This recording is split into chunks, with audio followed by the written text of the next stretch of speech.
Disclaimer भाइयों, ये कहानी पूरी तरह काल्पनिक है, केवल मनोरंजन के लिए बनाई गई है। इसमें शामिल नाम, उत्पाद और घटनाएं वास्तविकता से कोई संबंध नहीं रखती और किसी भी व्यक्ति की या भावना का अपमान नहीं करती। अगर आप हमारे सुपर टॉप लेवल चैनल पर नए हैं तो कृपया करके वीडियो को लाइक करें और चैनल को सब्सक्राइब करना ना भूलें। धन्यवाद। ये स्टोरी शिवम हरसौलिया द्वारा लिखी गई है और ये स्टोरी आपको पूरी यूट्यूब पर कहीं और नहीं मिलेगी, इसलिए चैनल को सपोर्ट करो। धन्यवाद। एपिसोड 311 से 320। अध्याय 311, ईव 2। अनुवादक सुपर टॉप नॉवेल चैनल द्वारा। क्रेग। दरवाजा धीरे से खोला गया और ठंडी हवा अंदर आई, जो मलिन के काले वस्त्र पर बह रही थी, जिससे वह थोड़ा ऊपर उठ गया। मलिन ने अपना सिर नहीं उठाया, बल्कि आंखें सिकोड़ ली, उनकी उंगलियां मेज पर धीरे से थपथपा रही थीं। मालिक। जो व्यक्ति अंदर आया, वह जादूगर बामौ था, जो हमेशा से रहस्यमयी रहा था। मलिन के सामने जादूगर बामौ बहुत सम्मानपूर्ण लग रहा था। ये कैसा चल रहा है? मलिन ने सहजता से पूछा। गुरुजी, मुझे उनका मकसद पहले ही पता चल गया है। उस बूढ़े आधे आदमी आधे सांप को 8वें राजकुमार ने विल्सन कैसल में आपके परिवार की रक्षा करने का आदेश दिया था। असली मकसद तो गुरुजी के गुरु जादूगर लियो को जीतना था। जादूगर बामौ ने जो कुछ जानकारी सुनी थी, उसे उसने सरल शब्दों में मलिन को बताया, और केवल जादूगर बामौ, जो एक महान जादूगर की मानसिक शक्ति वाला एक संकीत था, ही इतनी चुपके से सब कुछ सुन सकता था। बिल्कुल, ये सब मेरे गुरु के लिए है। दरअसल मलिन को पहले ही अंदाजा हो गया था। महामहिम ब्लैकमून साम्राज्य में अपार शक्ति रखते थे। यहाँ तक कि एक साधारण जादूगर संगठन भी उनके दिमाग में नहीं होगा। आखिरकार ब्लैकमून साम्राज्य के शाही परिवार की शक्ति वास्तव में एक शक्तिशाली भय का प्रतीक थी, जो किसी बड़े जादूगर संगठन से कमतर नहीं थी। अन्यथा ये पूरे ब्लैकमून साम्राज्य को चौंका नहीं पाता। उस समय जब लियो ने ओसियस को मार डाला, तो वह तुरंत ही घर घर में जाना जाने लगा। उसके पास पौराणिक डार्कनेस आई भी थी, जो 7वें स्तर के शक्तिशाली जादूगरों को मार डालने में सक्षम थी। मलिन का दिल बिल्कुल साफ था कि शक्तिशाली जादूगरों के लिए इसका बहुत बड़ा मतलब था।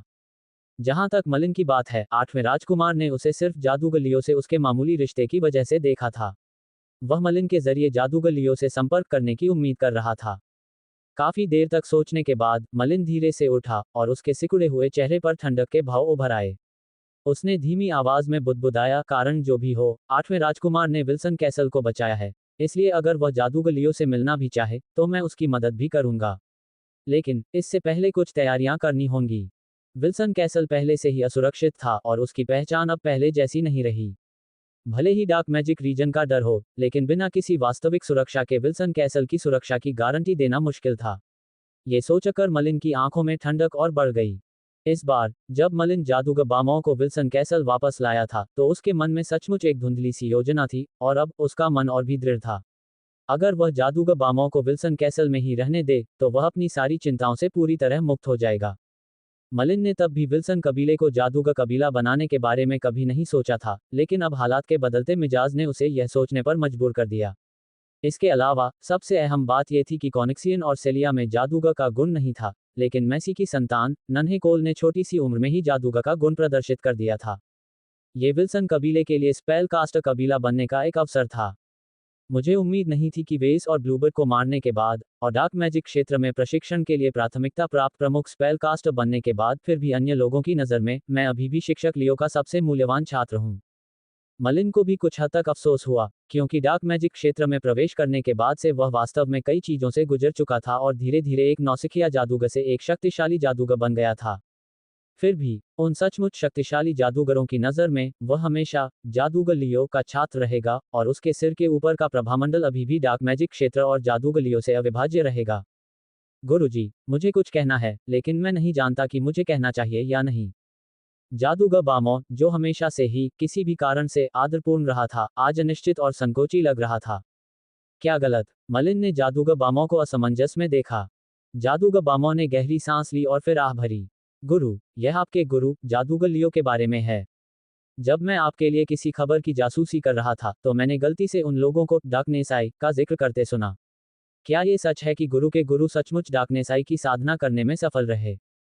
तो यह असल में डार्कनेस आई के बारे में था।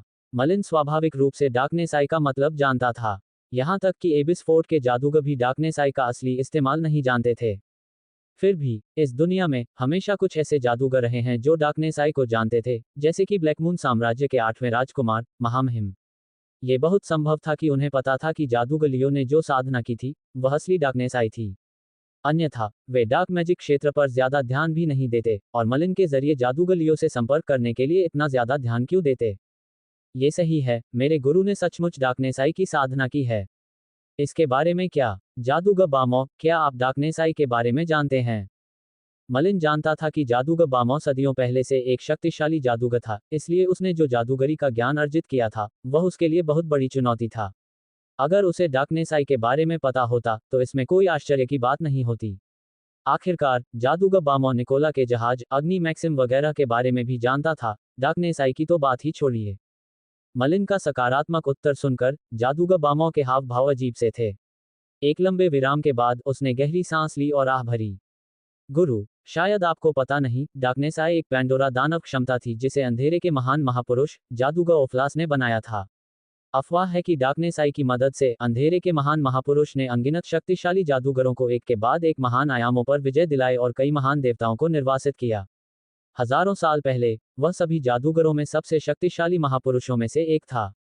अंधकार के महान महापुरुष स्वयं मास्टर ओफ्लास के अलावा अन्य लोग जिन्होंने अंधकार नेत्र की साधना करने की कोशिश की, वे सफल नहीं हुए। यहाँ तक कि हजारों सालों से यह अफवाह भी फैली हुई थी कि इस अंधकार नेत्र पर वास्तव में एक श्राप है। कोई भी जादूगर जो एक बार अंधकार नेत्र की साधना कर लेता, अंततः एक स्थायी श्राप के साथ घोर कष्ट में मरता। जादूगर बामो की बात सुनकर मलिन की भौहें तन गईं। वह बस इतना जानता था कि डार्कनेस आई बहुत शक्तिशाली है। कुल 7 रूप थे जिन्हें अंधेरे के महान महापुरुष जादूगर ओफ्लास ने अपने पूरे जीवन में रचा था। हालांकि उसे उम्मीद नहीं थी कि इतनी शक्तिशाली पैंडोरा दानव क्षमता वास्तव में एक तथाकथित शाप लेकर आई होगी। मलिन स्वाभाविक रूप से किसी भी शाप में विश्वास नहीं करते थे। उनके दृष्टिकोण से डार्कनेस आई की साधना में विफलता का अर्थ केवल यही हो सकता है कि जिन जादूगरों ने उस समय डार्कनेस आई की साधना की थी, उन्होंने अपनी साधना विधियों या अन्य पहलुओं में गलतियां की थीं। मलिन की अनिश्चित नजर देखकर जादूगर बामो ने अपना सिर थोड़ा हिलाया और आगे बोला। गुरु, डार्कनेस आई वाकई अनोखी है। चूंकि यह ग्रेट लीजेंड ऑफ डार्कनेस द्वारा निर्मित एक पैंडोरा दानव क्षमता थी, इसलिए अनगिनत शक्तिशाली जादूगर इसे विकसित करने की कोशिश करेंगे, बशर्ते उन्होंने डार्कनेस प्रकार के मंत्र गढ़े हों। बेशक उनमें कुछ शक्तिशाली महान जादूगर भी होंगे जिन्होंने मैक्सिम्स को संघनित करना भी शुरू कर दिया होगा। हालांकि उन महान जादूगरों के लिए भी जिन्होंने मैक्सिम्स को संघनित करना शुरू कर दिया था, एक बार जब वे डार्कनेस आई की साधना शुरू करेंगे तो अंततः वे स्पष्ट रूप से डार्कनेस तत्वों द्वारा निगल लिए जाएंगे और उनकी मृत्यु की स्थिति विचित्र होगी। कुछ महान जादूगरों को तो डार्कनेस आई निगल भी जाएगी। यही कारण है कि यह अफवाह है कि डार्कनेस आई एक शापित पैंडोरा दानव क्षमता है। डार्कनेस के महान महापुरुष जादूगर ओफ्लास के अलावा कोई भी डार्कनेस आई की साधना नहीं कर सकता। यदि मास्टर के गुरु ने डार्कनेस आई की साधना की है तो भविष्य में मास्टर को कभी भी डार्कनेस आई की साधना करने की कोशिश नहीं करनी चाहिए। जादूगर बामो भी खुद को असहाय महसूस कर रहा था। वह जानता था कि मलिन उसकी कही बातों पर कोई ध्यान नहीं देगा। पैंडोरा दानव की शक्तिशाली क्षमता के सामने कोई भी प्रलोभन का विरोध नहीं कर सकता था। यदि उसने एक शक्तिशाली जादूगर को, जिसने डार्कनेस आई की साधना की थी, अपने सामने दयनीय मौत मरते हुए नहीं देखा होता, तो जादूगर बामो विरोध नहीं करता, बल्कि वह भी डार्कनेस आई की साधना करने का प्रयास करता। तुम्हें डर है कि मैं अंधकार नेत्र की साधना करूंगी और 100 वर्ष की अवधि पूरी होने से पहले ही मर जाऊंगी और तुम्हें भी विनाश की ओर ले जाऊंगी। मलिन ने देखा कि जादूगर बामो का चेहरा चिंता से भरा हुआ था और आखिरकार उसे होश आया। पता चला कि जादूगर बामो गुलामी के अनुबंध को लेकर चिंतित था। मलिन और जादूगर बामो ने एक गुलामी अनुबंध पर हस्ताक्षर किए थे जो सभी अनुबंधों में सबसे अनुचित था। एक बार जब मलिन अनुबंध के स्वामी के रूप में मर जाता तो जादूगर बामो के गुलाम के रूप में भी बचने की कोई संभावना नहीं होती। ये शक्तिशाली गुलाम अनुबंध जादूगर बामो को भी पल भर में मार डालता। आखिरकार मलिन और बामू के दास अनुबंध में भी फ्लेम मैक्सिम की शक्ति का अंश शामिल था। भले ही जादूगर बामू एक सच्चा महान जादूगर बन जाए, भले ही वह मैक्सिम को संघनित करके एक किंवदंती बन जाए, फिर भी उस दास अनुबंध का विरोध करना असंभव होगा जिसमें मैक्सिम की शक्ति समाहित थी। यही कारण था कि जादूगर बामो मलिन के गुरु द्वारा डार्कनेस आई की साधना करने के बारे में चिंतित था। उसे डर था कि यदि मलिन ने भी डार्कनेस आई की साधना की तो वह भी विनाश की ओर धकेल दिया जाएगा। जादूगर बामो के चेहरे पर शर्मिंदगी थी। हालांकि वह मलिन का गुलाम बन गया था, फिर भी यह सिर्फ 100 साल के लिए ही था। उसके जैसे 7वें दर्जे के जादूगर के लिए 100 साल की अवधि वास्तव में ज्यादा नहीं मानी जाती थी। वह ज्वाला कारागार में सैकड़ों साल की यातनाओं से बचकर बिना किसी स्पष्ट कारण के मरना नहीं चाहता था। ठीक है जादूगर बामो, मैं डार्कनेस आई के मुद्दे को ध्यान में रखूंगा और इसे केवल विकसित नहीं करूंगा। मलिन ने अंत में सिर हिलाया। ऐसा नहीं था कि वह सचमुच डार्कनेस आई के श्राप में विश्वास करता था, बल्कि यह कि डार्कनेस आई स्वयं एक बहुत शक्तिशाली पैंडोरा दानव थी। अध्याय 312 ईव 3। अनुवादक सुपर टॉप नॉवेल चैनल द्वारा। ऊपर का कमरा अभी भी रोशन था। नौकरानी मलिन को घर के सामने ले आए और थोड़ा झुककर सम्मानपूर्वक चली गई। मलिन ने हाथ बढ़ाकर दरवाजा खोला, आग की एक झलक उसकी आंखों में पड़ी। कमरे का लेआउट बहुत सरल था, लेकिन इसमें बहुत गर्मजोशी का एहसास था, विशेष रूप से बड़ी कुर्सी पर जहां दो सुंदर, आकर्षक महिलाएं बैठी थीं। चारिस, एवरिल, तो तुम दोनों यहाँ हो। मलिन मुस्कुराया और लापरवाही से अपना गाउन उतारकर शेल्फ पर टांग दिया। एवरिल स्थिर रही। वह रूठी हुई लग रही थी, जबकि चारिस उदारता से मुस्कुराए और उठकर मलिन की ओर चल पड़ी। मलिन, इस बार तुम कितने दिन रुकोगे? चारिस ने मलिन के वस्त्र पर जमी धूल को धीरे से झाड़ा और धीरे से पूछा। एवरिल की तुलना में चारिस एक पत्नी के रूप में ज्यादा ध्यान रखने वाली लग रही थी। हर बार जब मलिन विल्सन कैसल लौटता, तो उसे चारिस से एक अनोखा सुकून मिलता। मुझे यकीन नहीं है, इस बार मुझे बहुत सी चीजों से निपटना है। आखिरकार, विल्सन कैसल में इस दौरान बहुत कुछ हुआ है और मैंने आप सभी को इससे डरा दिया है। मैं जितना हो सके उतना समय बिताऊंगा और जाने से पहले सब कुछ ठीक से व्यवस्थित होने का इंतजार करूंगा। मलिन को नहीं पता था कि इसमें कितना समय लगेगा। उसने अनुमान लगाया कि विल्सन कैसल में चीजें व्यवस्थित करने में शायद कुछ महीने लगेंगे। तुम्हें अभी भी जाना है। एवरिल, जो किनारे पर थी, थोड़ी दुखी थी। हालांकि वह एक खूबसूरत महिला बन गई थी, फिर भी उसका मासूम स्वभाव अभी भी नहीं गया था, और इससे मलिन को ऐसा लग रहा था जैसे वह उस समय में वापस आ गया हो जब वह पहली बार प्रकाश नगर आया था। मलिन मुस्कुराया। वह नाराज नहीं था। जिस क्षण उसने जादूगर बनने का रास्ता अपनाया, उसे हमेशा के लिए अपने परिवार से दूर रहना तय था। ठीक है, सेलिया और कोंगसियन कहाँ हैं? मलिन ने देखा कि उसने कमरे में दो छोटे बच्चों को नहीं देखा। बेशक उन्हें आराम करने के लिए नीचे ले जाया गया है। चारिस मलिन के पास गई, और उसका भरा हुआ शरीर मलिन से कसकर लिपट गया, जिससे एक लगाव का एहसास हुआ। मलिन चारिस और एवरिल की भावनाओं को समझ सकता था। ये पल उसका और उसकी दोनों खूबसूरत पत्नियों का था। Dot dot dot. किसी को पता ही नहीं चला कि कितना समय बीत गया। मलिन को भी थोड़ी थकान महसूस होने लगी थी। पता ही नहीं चला कि चारिस और एवरिल उस बड़े से बिस्तर पर कितनी बार करवटें बदल चुकी थीं। दोनों की चिकनी त्वचा को हल्के से सहलाते हुए मलिन ने राहत की सांस ली। उसके मन में शांति का एक दुर्लभ क्षण था। मलिन, मुझे एक बच्चा चाहिए। चेरीज, जो पहले तो सो गई थी, ने अचानक अपनी आंखें खोलीं। उसके लाल चेहरे पर वासना और एक अलग तरह के प्रलोभन की झलक दिखाई दे रही थी। हालांकि, मलिन का दिल थोड़ा डूब गया। इस बार जब वह विल्सन कैसल लौटा, तो उसने चारिस और एवरिल में आए बदलावों को देखा। ऐसा लग रहा था कि उनमें कुछ अंतर आ गया है। एवरिल ज्यादा सीधी सादी थी क्योंकि उसके दिल में ज्यादा राज नहीं छिपे थे। हालांकि ओल्ड विल्सन ने एवरिल को विल्सन कबीले के मामलों की बागडोर संभालने देने की कोशिश की थी, लेकिन अब ऐसा लग रहा था कि एवरिल, चारिस जैसी पूर्व राजकुमारी के सामने विल्सन कबीले की पूरी कार्यवाही को नियंत्रित करने में असमर्थ थी। अब सब समझ गए थे कि ओल्ड विल्सन के अलावा, विल्सन कैसल की हर चीज पर असली नियंत्रण चारिस का ही था। खुशकिस्मती से, चारिस और एवरिल के बीच भी रिश्ता काफी मधुर था, और कोई गलतफहमी नहीं हुई थी। एवरिल की तुलना में, चारिस के दिल में बहुत कुछ छिपा था। फिर भी, वह काफी सक्षम थी, पूरे विल्सन परिवार की देखभाल करने में सक्षम थी, इसलिए उसे एक बहुत ही नेक पत्नी माना जा सकता था। मुझे बताओ, चारिस, क्या हुआ? मलिन जानती थी कि चारिस कभी यूं ही नहीं कहेगी कि उसे बच्चा चाहिए। विल्सन परिवार में चल रही कई बातों की वजह से ही उसके मन में ऐसा विचार आया होगा। चारिस धीरे से उठी और अपने बिखरे लंबे बालों को संवारते हुए फिर मलिन की बाहों में झुक गई। भावुक स्वर में उसने कहा, मलिन, मैं एवरिल से अलग हूं, उसे कुछ नहीं पता, और वह बस यही चाहती है कि तुम हमेशा विल्सन कैसल में रहो। लेकिन तुम एक जादूगर हो। तुम हमेशा के लिए परिवार में नहीं रह पाओगे। आप बहुत आगे आ गए हैं। विल्सन वंश एक अभूतपूर्व संकट का सामना कर रहा है। अगर 8वें राजकुमार न होते, तो मुझे डर है कि वंश पहले ही इस विपत्ति का सामना कर चुका होता। मुझे बस इतना एहसास हुआ है कि इस समय, विल्सन वंश अब एक साधारण वंश नहीं रहा। हम चाहें तो भी साधारण बने रह सकते हैं, लेकिन हम फिर कभी साधारण नहीं रह सकते।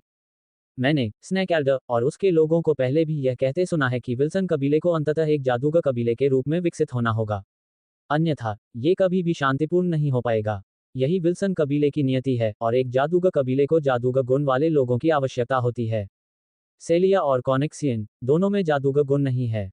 इस बारे में बात करते हुए चारिस ने आगे कुछ नहीं कहा, और मलिन को अंततः समझ में आ गया कि वह एक और बच्चा पाने के लिए इतनी बेचैन क्यों थी।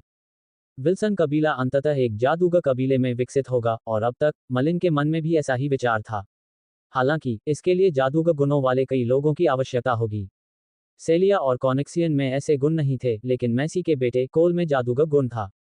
संभवतः इस समय के दौरान स्नैक एल्डर और अन्य स्पेल कास्टर्स के आगमन ने चेरिस को अंततः यह एहसास दिलाया था कि विल्सन कबीला केवल एक स्पेल कास्टर कबीला बन सकता है, जबकि छोटी कोल पर उच्च उम्मीदें लगाई जा सकती हैं।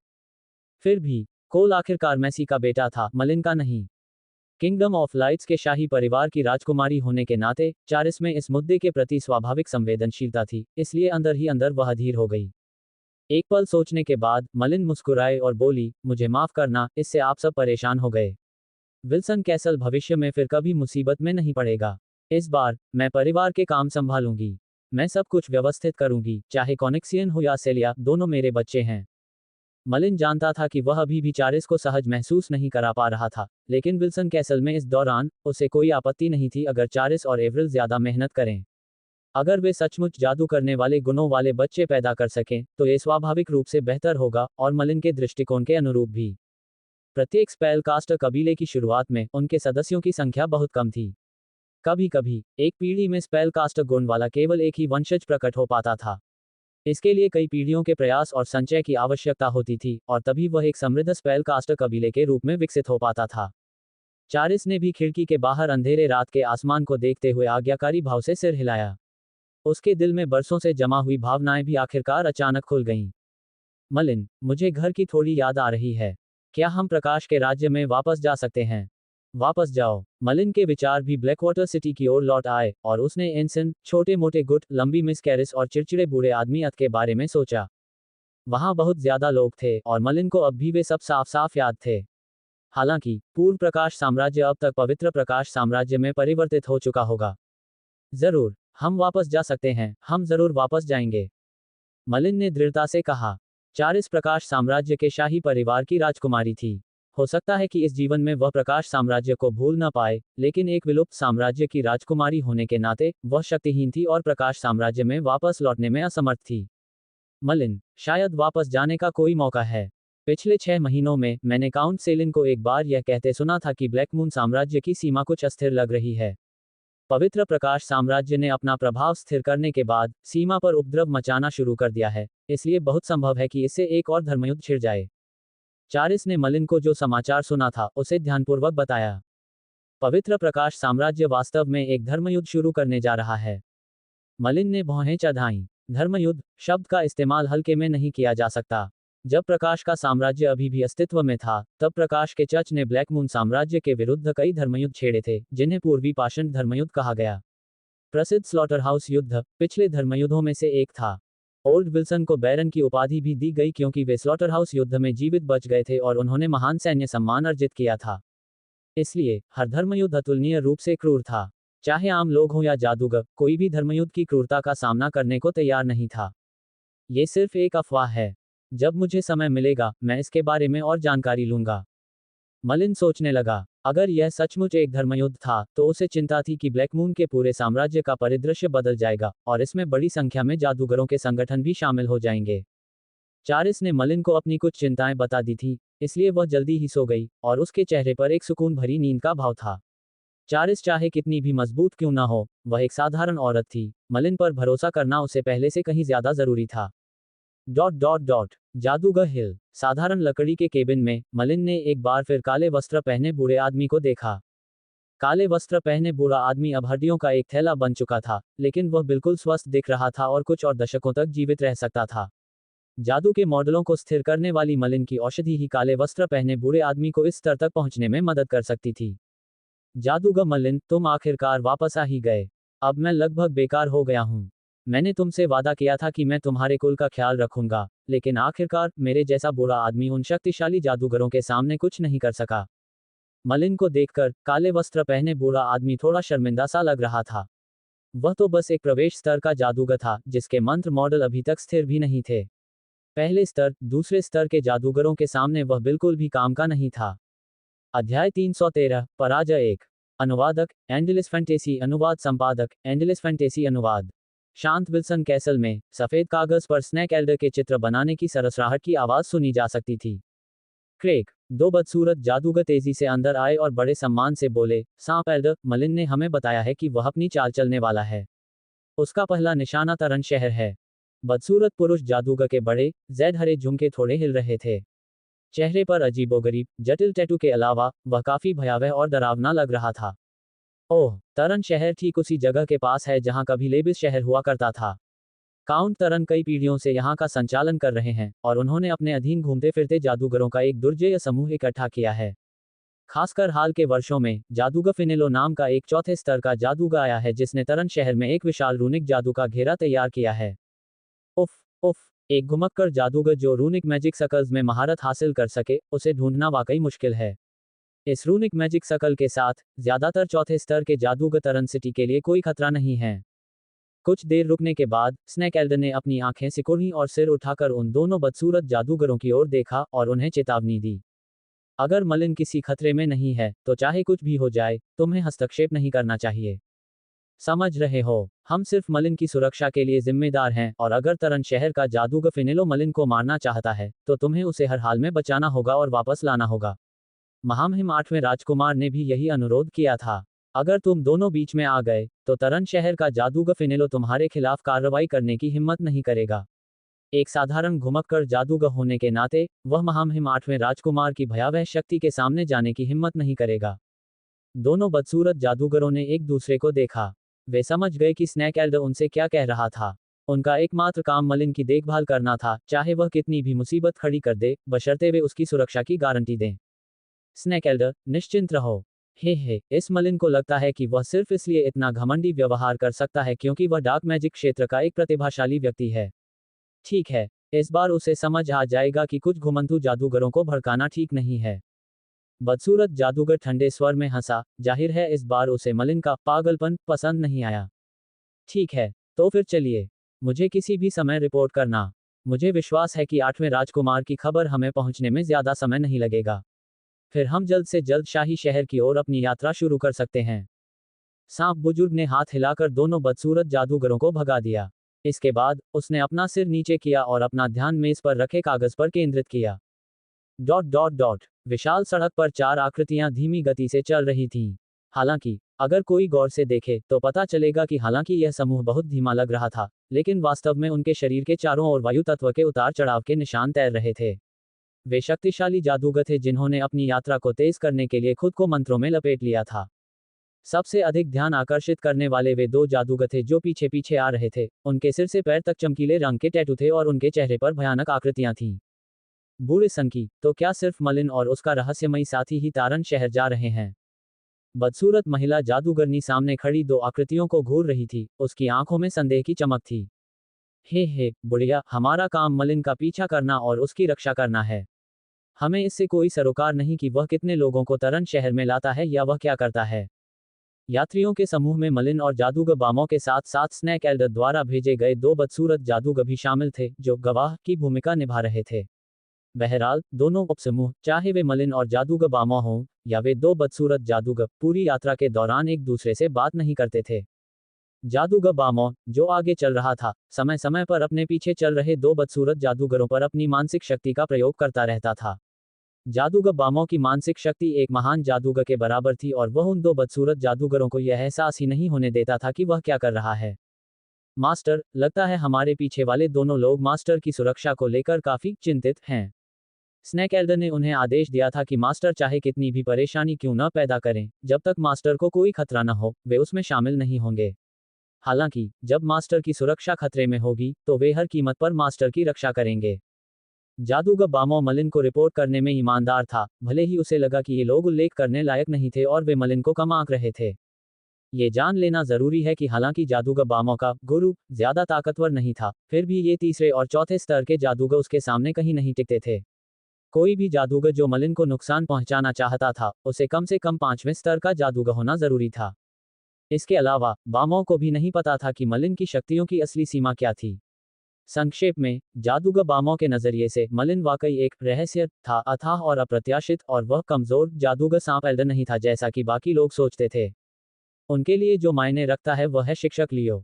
मलिन के होठों के कोने पर एक मुस्कान खींच गई।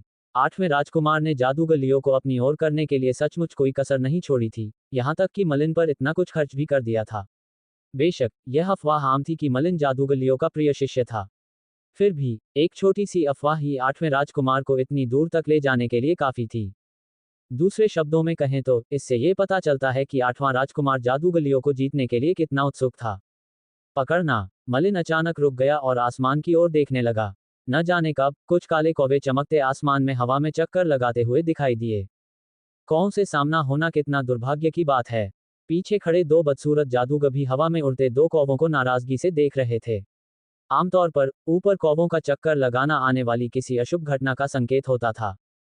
स्वूश। आग का एक गोला तेजी से आसमान में उठा और कौवों को अपनी चपेट में ले लिया, जिससे पलक झपकते ही वे राख में बदल गए। मलिन ने लापरवाही से अपना हाथ उठाया। उसकी नजर दूर खड़ी विशाल सफेद प्राचीर पर पड़ चुकी थी। तारन सिटी। ये तारन शहर था मलिन का पहला निशाना। कौवों के बारे में सोचते ही मलिन के मुंह से एक गंभीर रेखा निकल आई। शायद वे उस उथल पुथल का प्रतीक थे जिसका सामना तारन शहर को आज करना था। चलो हम सीधे अंदर चलते हैं, मलिन ने धीमी आवाज में कहा। फिर भी उसे कुछ सूझा और वह उन दोनों बदसूरत जादूगरों की तरफ मुड़ा।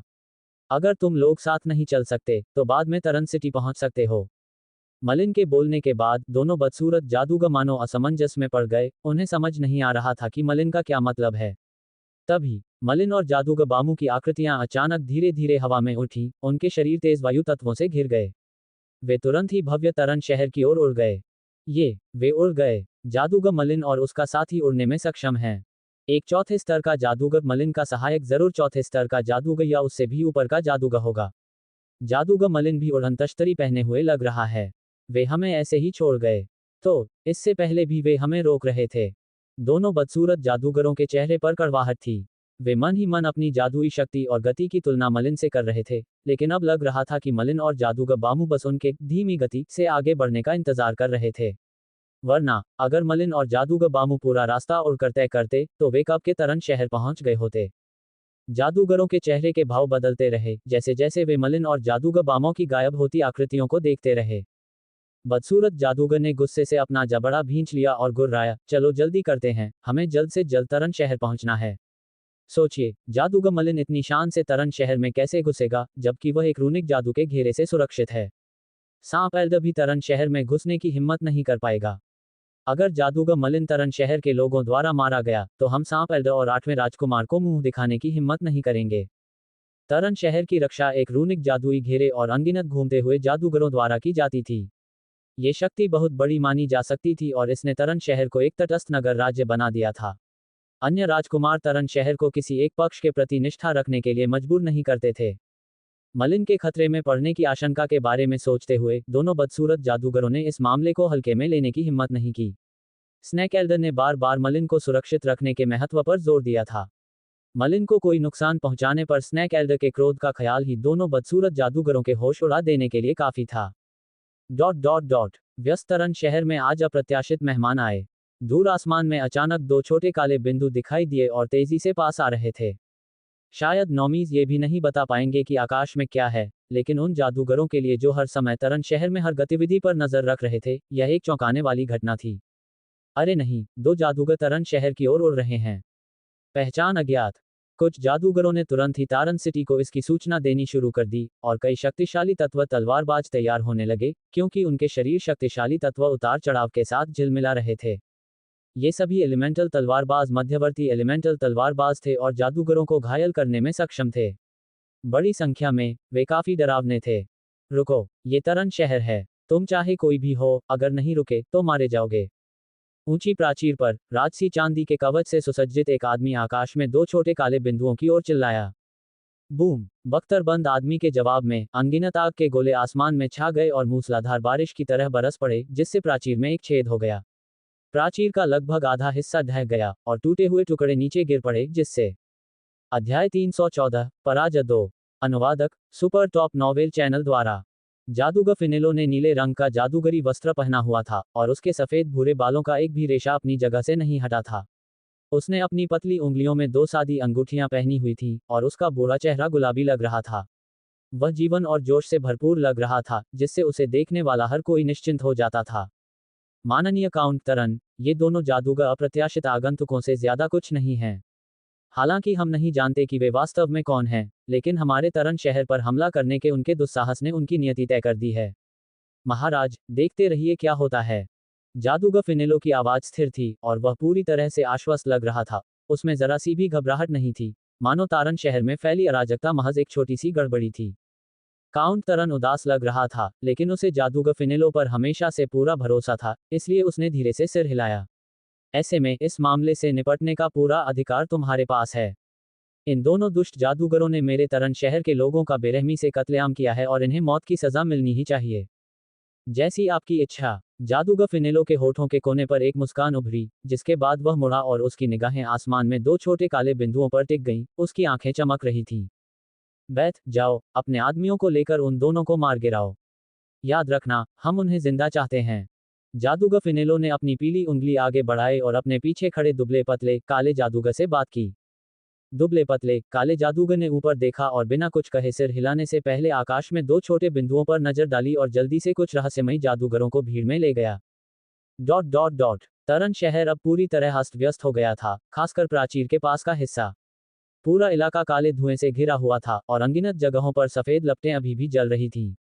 कोई भी इन लपटों के पास जाने की हिम्मत नहीं कर रहा था।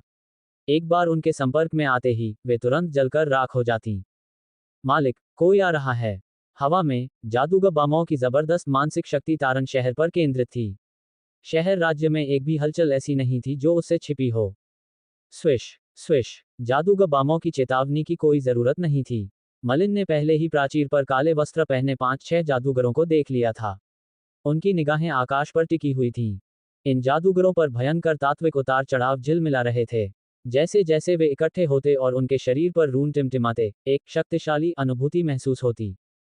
हालांकि मलिन का तरन शहर में सीधा प्रवेश आवेगपूर्ण और लापरवाही भरा लग सकता है, लेकिन उसने बहुत पहले ही इस पर शोध कर लिया था। तरन शहर का जादूगर फिनेलो एक घुमक्कड़ जादूगर था जो रूनों में माहिर था। किसी ऐसे घुमक्कड़ जादूगर से मिलना वाकई दुर्लभ था जो रूनिकी में पारंगत हो। इसी वजह से जादूगर फिनेलो ने अपने अधीन जादूगरों की एक टीम बनाई थी। विभिन्न रूनिक जादू मंडलियों के संयोजन से उन्होंने एक शक्तिशाली सेना का गठन किया। ये 5 जादूगर जब इकट्ठे होते थे तो उनमें चौथे स्तर के जादूगर की शक्ति होती थी। Runic magic circle, sky blockade को सक्रिय करें। नीचे एक दुबली पतली काली जादूगरनी जादूगरों की एक टीम का नेतृत्व कर रही थी। ये जादूगर बैथ थी जिसे जादूगर फिनेलो ने नियुक्त किया था। जादूगर बैथ ने अन्य जादूगरों के साथ मिलकर रूनिक मैजिक सर्कल को सक्रिय किया। पल भर में पूरा तरन शहर सफेद रोशनी की एक धुंधली परत में लिपट गया। इसके अलावा तरन शहर के ऊपर रहस्यमयी रून लगातार लहरा रहे थे। यह एक रूनिक मैजिक सर्कल था जो पूरे तरन शहर को कवर करता था। ये वही रूनिक मैजिक सर्कल था जिस पर जादूगर फिनेलो ने कई सालों की कड़ी मेहनत की थी, जिस रूनिक मैजिक सर्कल पर उसे सबसे ज्यादा गर्व था। जादूगर फिनेलो ने अपना सिर उठाया और आकाश की ओर देखा। उसकी मानसिक शक्ति तारन शहर पर छा रही थी। उसके भीतर नियंत्रण की भावना जाग उठी। उसने रनोलॉजी के अनुसंधान में इतने वर्ष समर्पित किए थे। अब तक जो कुछ उसने हासिल किया था वह एक छोटी सी सफलता ही थी। फिर भी वह इतने पर भी संतुष्ट था। घूमते फिरते जादूगरों में से कई जादूगरों को तो ये भी नहीं पता था कि रून क्या होते हैं। फिर भी वह इतना विशाल रूनिक जादू का घेरा बनाने में सक्षम था और जादूगरों के संगठनों के उन शक्तिशाली जादूगरों से किसी भी तरह कमतर नहीं था। मेरे रूनिक मैजिक सर्कल के सामने चौथे स्तर के जादूगर भी उड़ने वाले मंत्र नहीं डाल सकते। नीचे गिर जाओ। जादूगर फिनेलो की आंखों में एक तेज रोशनी चमक उठी। पूरे आकाश को ढंके रून्स एक दूसरे को काटते हुए एक विशाल जाल में बदल गए। रून्स की घनी पंक्तियां मलिन और जादूगर बामों की ओर फेंकी गईं, जो अभी भी हवा में थे। पवन तत्व मिट गया है। मलिन को तुरंत लगा कि कुछ तो असामान्य है। उसके आसपास का वायु तत्व अब उड़ने वाले ढलाईकार उपकरण की उड़ान का समर्थन करने में सक्षम नहीं लग रहा था। वह जानता था कि वह विशाल रूनिक जादू के घेरे से बंधा हुआ था। आखिरकार मलिन केवल इसलिए उड़ पा रहा था क्योंकि वह एक उड़ने वाले ढलाई उपकरण पर निर्भर था। जादूगर बामों के चेहरे पर कोई बदलाव नहीं आया। उसके शरीर पर रूनिक जादू का घेरा टिमटिमाने के बावजूद उसके शरीर के चारों ओर पवन तत्वीय उतार चढ़ाव जरा भी कम नहीं हुआ, बल्कि उसकी आंखों में एक तिरस्कार भरी रोशनी चमक रही थी। गुरुजी, ये रूनिक मैजिक सर्कल वाकई बहुत परेशान करने वाला है। कृपया मुझे इसे तुरंत नष्ट करने की अनुमति दें। जादूगर बामों काफी अधीर था। वह 7वें दर्जे का जादूगर था और एक ही जादू से पूरे बड़े शहर को तबाह कर सकता था। उसे एक डरावना और खतरनाक व्यक्ति माना जाता था। अगर उसे जादूगरों के किसी संगठन में रखा जाता तो वह निश्चित रूप से उच्च अधिकारियों की मुख्य टीम का हिस्सा होता। हालांकि मलिन ने हल्के से अपना सिर हिलाया। बम्मू, हमला मत करो। यह मामला सिर्फ मैं, यानी विल्सन मलिन ही सुलझा सकता हूँ। यही इस बात की कुंजी है कि भविष्य में विल्सन कबीले का प्रभाव और ताकत बनी रहेगी या नहीं। मलिन को साफ पता था कि उसकी कई भूमिकाएं हैं, अंधकार में जादू क्षेत्र के जादूगर के रूप में, जादूगर लियो के शिष्य के रूप में, वगैरह। ये सब उसके विशेषाधिकार का हिस्सा थे, फिर भी किसी ने उसे विल्सन कबीले से नहीं जोड़ा। अगर वह विल्सन कबीले को जादूगर कबीले में बदलना चाहता था, तो यही उसका मौका था। उसे अपनी खूबियों पर निर्भर नहीं रहना था, बल्कि अपनी पूरी ताकत दिखानी थी। भले ही वह डार्क मैजिक रीजन या जादूगर लियो की छाया से बाहर ना निकल पाए, लेकिन ये पहले जैसा नहीं होना चाहिए, जब लोग सिर्फ डार्क मैजिक रीजन के जादूगर मलिन को ही जानते थे, प्रकाश नगर के विल्सन कबीले के जादूगर मलिन को नहीं जानते थे। स्वूश! एक क्षण में मलिन की आकृति आकाश से गिरकर ढही हुई प्राचीर पर भारी पड़ गई। वह काले वस्त्र पहने 5 जादूगरों के सामने खड़ा था। मारना! ये देखकर कि मलिन उतरा है, पांचों जादूगर एक साथ दहाड़ उठे और उनके शरीर पर जटिल रून झिलमिला उठे। इसके बाद रूनों के साथ अशांत अग्नि तत्व भी प्रकट हुआ, और आग का एक समुद्र आकाश में भड़क उठा, जो एक ज्वाला ड्रैगन में बदल गया और मलिन को निगलने के लिए उसकी ओर बढ़ा। फ्लेम ड्रैगन लगातार गुर्रा रहा था, और मलिन को एहसास हुआ कि उसकी विस्फोटक शक्ति बहुत अस्थिर थी। ये तो बस एक रूनिक मैजिक सकल द्वारा जबरन गढ़ा गया एक मंत्र था, इसीलिए इसकी शक्ति इतने कम समय में इतनी भयावह हो गई। इस प्रकार 5 तृतीय स्तरीय जादूगर चौथे स्तरीय जादूगर की भयावह शक्ति के साथ विस्फोट करने में सक्षम थे। अग्नि प्रकार का मंत्र। मलिन ने क्रूर ज्वाला ड्रैगन को घूर कर देखा, फिर भी उसके होठों पर एक ठंडी मुस्कुराहट थी, और उसने जंगली लपटों को जलने दिया और धीरे धीरे उसके शरीर को निगल लिया। फटकार! हालांकि इन प्रचंड लपटों ने मलिन को राख नहीं बनाया, बल्कि वह और कमजोर हो गई और अजीब अजीब आवाजें निकालने लगी। लपटें तेजी से मलिन के शरीर में समा गईं। मलिन की जागरूकता के मंत्र मॉडलों में उमड़ती जादुई शक्ति प्रवाहित हुई। फ्लेम मैक्सिम के साथ अधिकांश अग्नि प्रकार के मंत्र केवल मलिन की जादुई शक्ति को पुनः भरने का काम करते थे। यह अजीबोगरीब नज़ारा किसी को भी सिहरन से भर देता। यहाँ तक कि अनुभवी जादूगर भी समझ नहीं पाते थे कि इसका क्या मतलब निकाला जाए।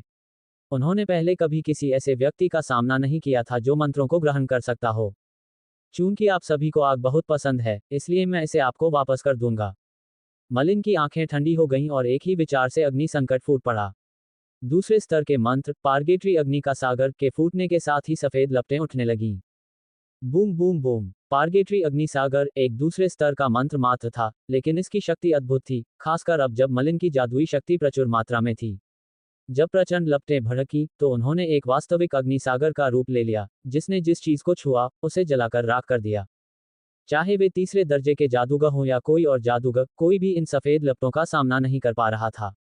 एक पल के लिए वे आग में बुरी तरह जूझते रहे, फिर आगे नहीं बढ़े। पेंडोरा दानव क्षमता। यह एक पेंडोरा दानव क्षमता है। दूर से जादूगर फिनेलो ने मलिन द्वारा छोड़ी गई सफेद लपटें देखीं, और वह तुरंत उत्तेजित हो गया। जैसे ही सफेद लपटें उसकी निगाहों में प्रतिबिंबित हुईं, उसकी आंखें लालच भरी रोशनी से भर गईं। पेंडोरा दानव क्षमता एक ऐसी चीज थी जिसके बारे में वह दिन रात सपने देखता था।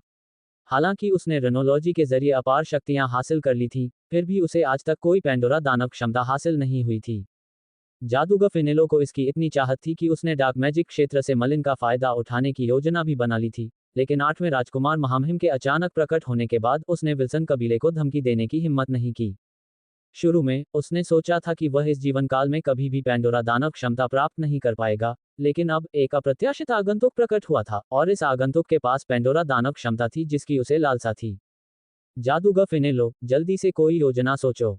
वह दुष्ट जादूगर तेजी से आ रहा है।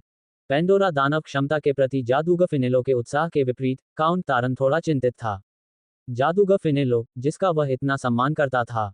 अध्याय 315, परास्त करना 3। अनुवादक, सुपर टॉप नॉवेल चैनल द्वारा। एक प्रचंड शक्ति से संपन्न तरन शहर की शक्ति उन्मत्त रूप से बढ़ गई। जादूगर फिनेलो को रहस्यमयी ऊर्जा का आशीर्वाद प्राप्त हुआ। दूर से पूरा तरन शहर आग के सागर में बदल गया प्रतीत हो रहा था, जो भयावह शक्ति के अग्नि तूफान से भरा हुआ था। फुश फुश। दूर से 2 आकृतियां तेजी से आईं और तरन शहर में रुक गईं। वे 2 बदसूरत जादूगर थे। हालांकि जब उन्होंने तरन शहर की भयावह स्थिति देखी, तो उनके चेहरे से पता चल गया कि वे कितने भयभीत थे। वाह! फिनेलो ने मोडोया मैजिक सकल की पूरी ताकत जुटा ली है। मोडोया मैजिक सकल एक रूनिक मैजिक सकल है जिसे फिनेलो ने अप्रत्याशित रूप से प्राप्त किया है। इसे स्थापित करना एक जटिल प्रक्रिया है, लेकिन एक बार यह हो जाने पर, ये रूनिक मैजिक सकल के सभी जादूगरों की शक्तियों को एकत्रित कर लेगा और सभी तत्वों को नियंत्रित करेगा। ये सभी शक्तियां उपयोगकर्ता को प्रदान की जाएंगी और उसकी शक्तियां तुरंत कई गुना बढ़ जाएंगी। बड़े बड़े जैड हरे झुमके पहने दो बदसूरत जादूगर बहुत दुखी लग रहे थे। ऐसे में तरन शहर में घुसना उनके लिए खुद ही विनाश की ओर ले जाने जैसा था। शायद अगर वे तरन शहर में पहले आ गए होते तो फिनेलो को अभी भी कुछ आशंकाएं होती और वह मलिन पर हमला करने की हिम्मत नहीं करता। हालांकि अब जब उसने रूनिक मैजिक सकल की पूरी ताकत जुटा ली थी तो ये लाजिमी था कि वह उसे मारने के लिए हमला करेगा। अगर 8वां राजकुमार बाद में क्रोधित भी हो जाता तो भी फिनेलो दूसरे राजकुमारों की सेना से भिड़ने में सक्षम था। फिर भी यदि मलिन की मृत्यु इसी प्रकार हुई तो उसकी मृत्यु का सबसे पहला खामियाजा दो बदसूरत जादूगरों को भुगतना पड़ेगा। हम बस इंतजार कर सकते हैं और दुआ कर सकते हैं कि मलिन इतनी जल्दी न मरे। हमारे पास अभी भी इसे बनाने का मौका हो सकता है। हमें अभी स्नैक एल्डर से मदद मांगनी होगी। दोनों बदसूरत जादूगर अब शक्तिहीन हो गए थे, इसलिए उन्होंने जल्दी से एक रहस्यमय रून भेजा जो हवा में डूब गया और पलक झपकते ही दूर उड़ गया और विल्सन कैसल में सर पेल्डर के लिए एक संदेश लेकर चला गया। डॉट डॉट डॉट फुश, एक रून हल्का सा चमक उठा और सफेद रोशनी की किरण में बदल गया जब उसे स्नैक एल्डर ने पकड़ लिया। सफेद रोशनी को देखने के बाद सर्पवृत्त का प्रारंभिक शांत चेहरा अचानक बदल गया। कुचलना, स्नैक एल्डर के आसपास की मेजें और कुर्सियां अचानक तेज आंधी से चूर्ण चूर्ण हो गईं। पूरा कमरा ऐसे हिलने और डगमगाने लगा मानो ढहने ही वाला हो। धिक्कार है तुझ पर, फिनेलो, धिक्कार है तुझ पर। महामहिम 8वें राजकुमार की योजनाओं को बर्बाद करने के लिए 10,000 मौतें भी तेरे लिए पर्याप्त नहीं होंगी। सर्पवृत्त का पीला चेहरा अब लाल हो गया था। पहले उसकी गर्दन पर सिर्फ हरे रंग के शल्क थे, लेकिन अब उसके चारों ओर एक हरी शक्ति उभर आए और जटिल शल्क तेजी से उसके पूरे चेहरे पर लिपट गए, जिससे वह भयावह और डरावना लगने लगा। आशा करता हूं कि मैं लेट नहीं हूं। एक ही कदम में सर पेल्डर कमरे से गायब हो गया और तेजी से एक हरे बवंडर में परिवर्तित होकर दूर आकाश में उड़ गया। डॉट डॉट डॉट तरन शहर में मलिन ने शांति से जादूगर फिनेलो की सेना को बढ़ते देखा। चौथे स्तर के जादूगर की सेना से ये बढ़ती रही, बेतहाशा बढ़ती रही, जब तक कि अचानक ये 5वें स्तर तक पहुंच गई और बढ़ती ही रही। पूरा तरन शहर रूनों से आच्छादित था। मलिन स्पष्ट रूप से महसूस कर सकता था कि रूनिक जादू मंडल की स्थापना के बाद से तरन शहर जादूगर फिनेलो के नियंत्रण में था। उस क्षेत्र का हर जादूगर, चाहे वह चाहे या न चाहे, जादूगर फिनेलो के नियंत्रण में था। अब तक उनके शरीर उनके नहीं रहे और उनकी सारी जादुई शक्ति, तात्विक शक्ति और बाकी सब पूरी तरह से छीनकर रूनिक शक्ति में बदल गई थी जो फिनेलो के शरीर में समा गई थी। ये रूनिक मैजिक सकल की शक्ति थी, एक ऐसी शक्ति जो जादूगरों के स्वर्ण युग से लेकर अब तक कभी कम नहीं हुई थी। एक समय में रूनिकोलॉजी एक ऐसी चीज थी जिसमें शक्तिशाली जादूगरों को महारत हासिल करनी होती थी। हाँ मलिन, इससे पहले मैं तुम्हें विल्सन कबीले में नहीं ढूंढ पाया था क्योंकि तुम डार्क मैजिक क्षेत्र में छिपे थे और कोई कुछ नहीं कर पाया था। अब ये बहुत बुरा है कि तुम सामने आ गए हो और तरन शहर आ गए हो। यह मोडोया मैजिक सकल है जिसका मैंने दशकों से अध्ययन किया है। तुम क्या सोचते हो, ये बुरा नहीं है ना? डार्क मैजिक क्षेत्र के जादूगरों के सामने मैं कैसा प्रदर्शन करूंगा? तुम्हारा डार्क मैजिक क्षेत्र रेनोलॉजी में विशेषज्ञता रखता है, लेकिन मुझे डर है कि इस क्षेत्र में मुझसे ज्यादा कोई निपुण नहीं है। जादूगर फिनेलो सिर से पांव तक रहस्यमयी रूनों की घनी रेखाओं से ढका हुआ था और चमकदार, रंगीन रोशनी की एक परत में लिपटा हुआ था। एक ही कदम में उसने कई मीटर की दूरी तय कर ली और कुछ तेज कदमों के बाद वह मलिन के सामने खड़ा था, उसे शांत भाव से घूर रहा था। एक घूमता हुआ जादूगर अंततः एक घूमता हुआ जादूगर ही रहता है। मलिन ने हल्के से अपना सिर हिलाया और उसके चेहरे पर एक उपहासपूर्ण मुस्कान उभर आई। ये सच था कि जादूगर फिनेलो अब बहुत शक्तिशाली लग रहा था, क्योंकि उसने इतना भयानक मोडोया मैजिक सकल डिजाइन किया था, लेकिन रूनिक मैजिक सकल बनाने की उसकी तकनीक ज्यादा से ज्यादा ठीक ठाक थी। डार्क मैजिक क्षेत्र की ऊंची मीनारें वास्तव में एक जादूगर की रूनों की गहरी समझ का प्रतीक थीं। उदाहरण के लिए, हालांकि जादूगर लियो की मीनार में किसी भी प्रकार की शक्ति नहीं दिखती थी, मलिन अच्छी तरह जानता था कि 7वें स्तर के जादूगर के लिए भी उसे भेद पाना असंभव होगा। डार्क मैजिक क्षेत्र के टावर संगठन के सबसे डरावने हिस्से थे। चूंकि डार्क मैजिक क्षेत्र रेनोलॉजी में माहिर था, इसलिए उन्होंने इन टावरों के निर्माण में रूनों की सबसे शक्तिशाली शक्तियों का इस्तेमाल किया था। मलिन को तो ये भी विचार आया कि यदि विल्सन कबीला भविष्य में कभी भी स्पेल कास्टर कबीला बन गया, तो वह डार्क मैजिक क्षेत्र की टावर निर्माण पद्धति का उपयोग करके विल्सन कैसल में एक रूनिक टावर का निर्माण कर सकता है। बहरहाल, अभी के लिए यह एक अस्पष्ट योजना ही थी। विचार करने के लिए कई अन्य कारक भी थे और डार्क मैजिक क्षेत्र टावर बनाने की अपनी विधि का खुलासा करने के लिए सहमत होना जरूरी नहीं था। इसलिए जब उसने जादूगर फिनेलो को अपने रूनों का बड़ा प्रदर्शन करते देखा, तो मलिन को समझ नहीं आया कि हंसे या रोए। एक घुमक्कड़ जादूगर बस इतना ही जान सकता है। जादूगर फिनेलो ने सोचा कि चूंकि उसने अपना जीवन रूनों का अध्ययन करने में बिताया है, इसलिए उसने कोई अद्भुत उपलब्धि हासिल कर ली है, लेकिन वास्तव में इसमें एक भी ऐसी खूबी नहीं थी जो उसे बचा सके। मलिन, तुम बहुत जिद्दी हो। मैंने सुना है कि तुमने ओज़मू के वीस और ब्लूबर्ड को मारकर उनकी पेंडोरा दानव क्षमताएं प्राप्त कर ली हैं। हे, तो अब तुम इस भ्रम में हो कि तुम कोई सच्चे चमत्कारी हो, कि तुम सबको नीचा दिखा सकते हो। यही तुम बहुत बड़ी गलतफहमी में हो, क्योंकि वे तीसरे स्तर के जादूगरों से ज्यादा कुछ नहीं थे। मैं एक शक्तिशाली चौथे स्तर का जादूगर हूँ, जिसे अब मोडोया मैजिक सर्कल का आशीर्वाद प्राप्त है, जिसमें तरन शहर के 100 से ज्यादा जादूगरों की शक्तियां समाहित हैं।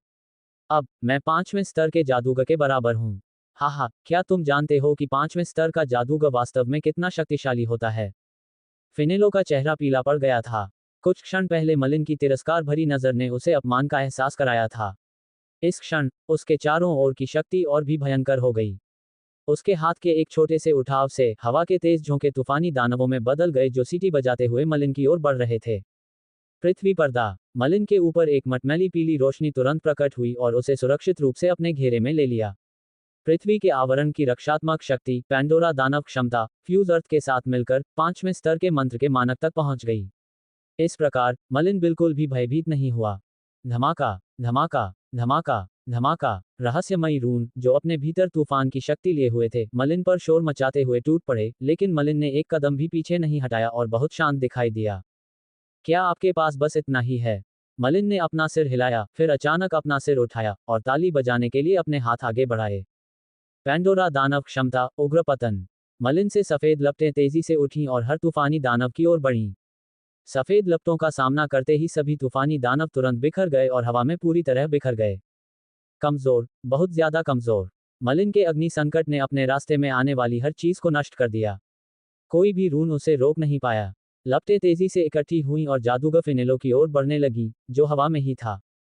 जादूगर फिनेलो का चेहरा सफेद लपटों को देखकर थोड़ा सा बदल गया।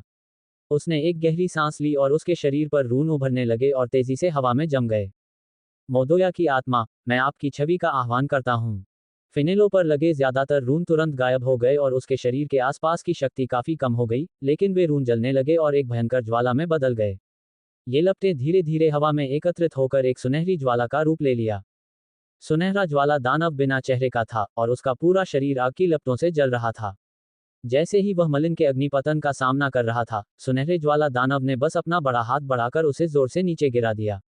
आसपास का ज्वाला तत्व अचानक मिट गया और एक तेज सीटी की आवाज सुनाई दी।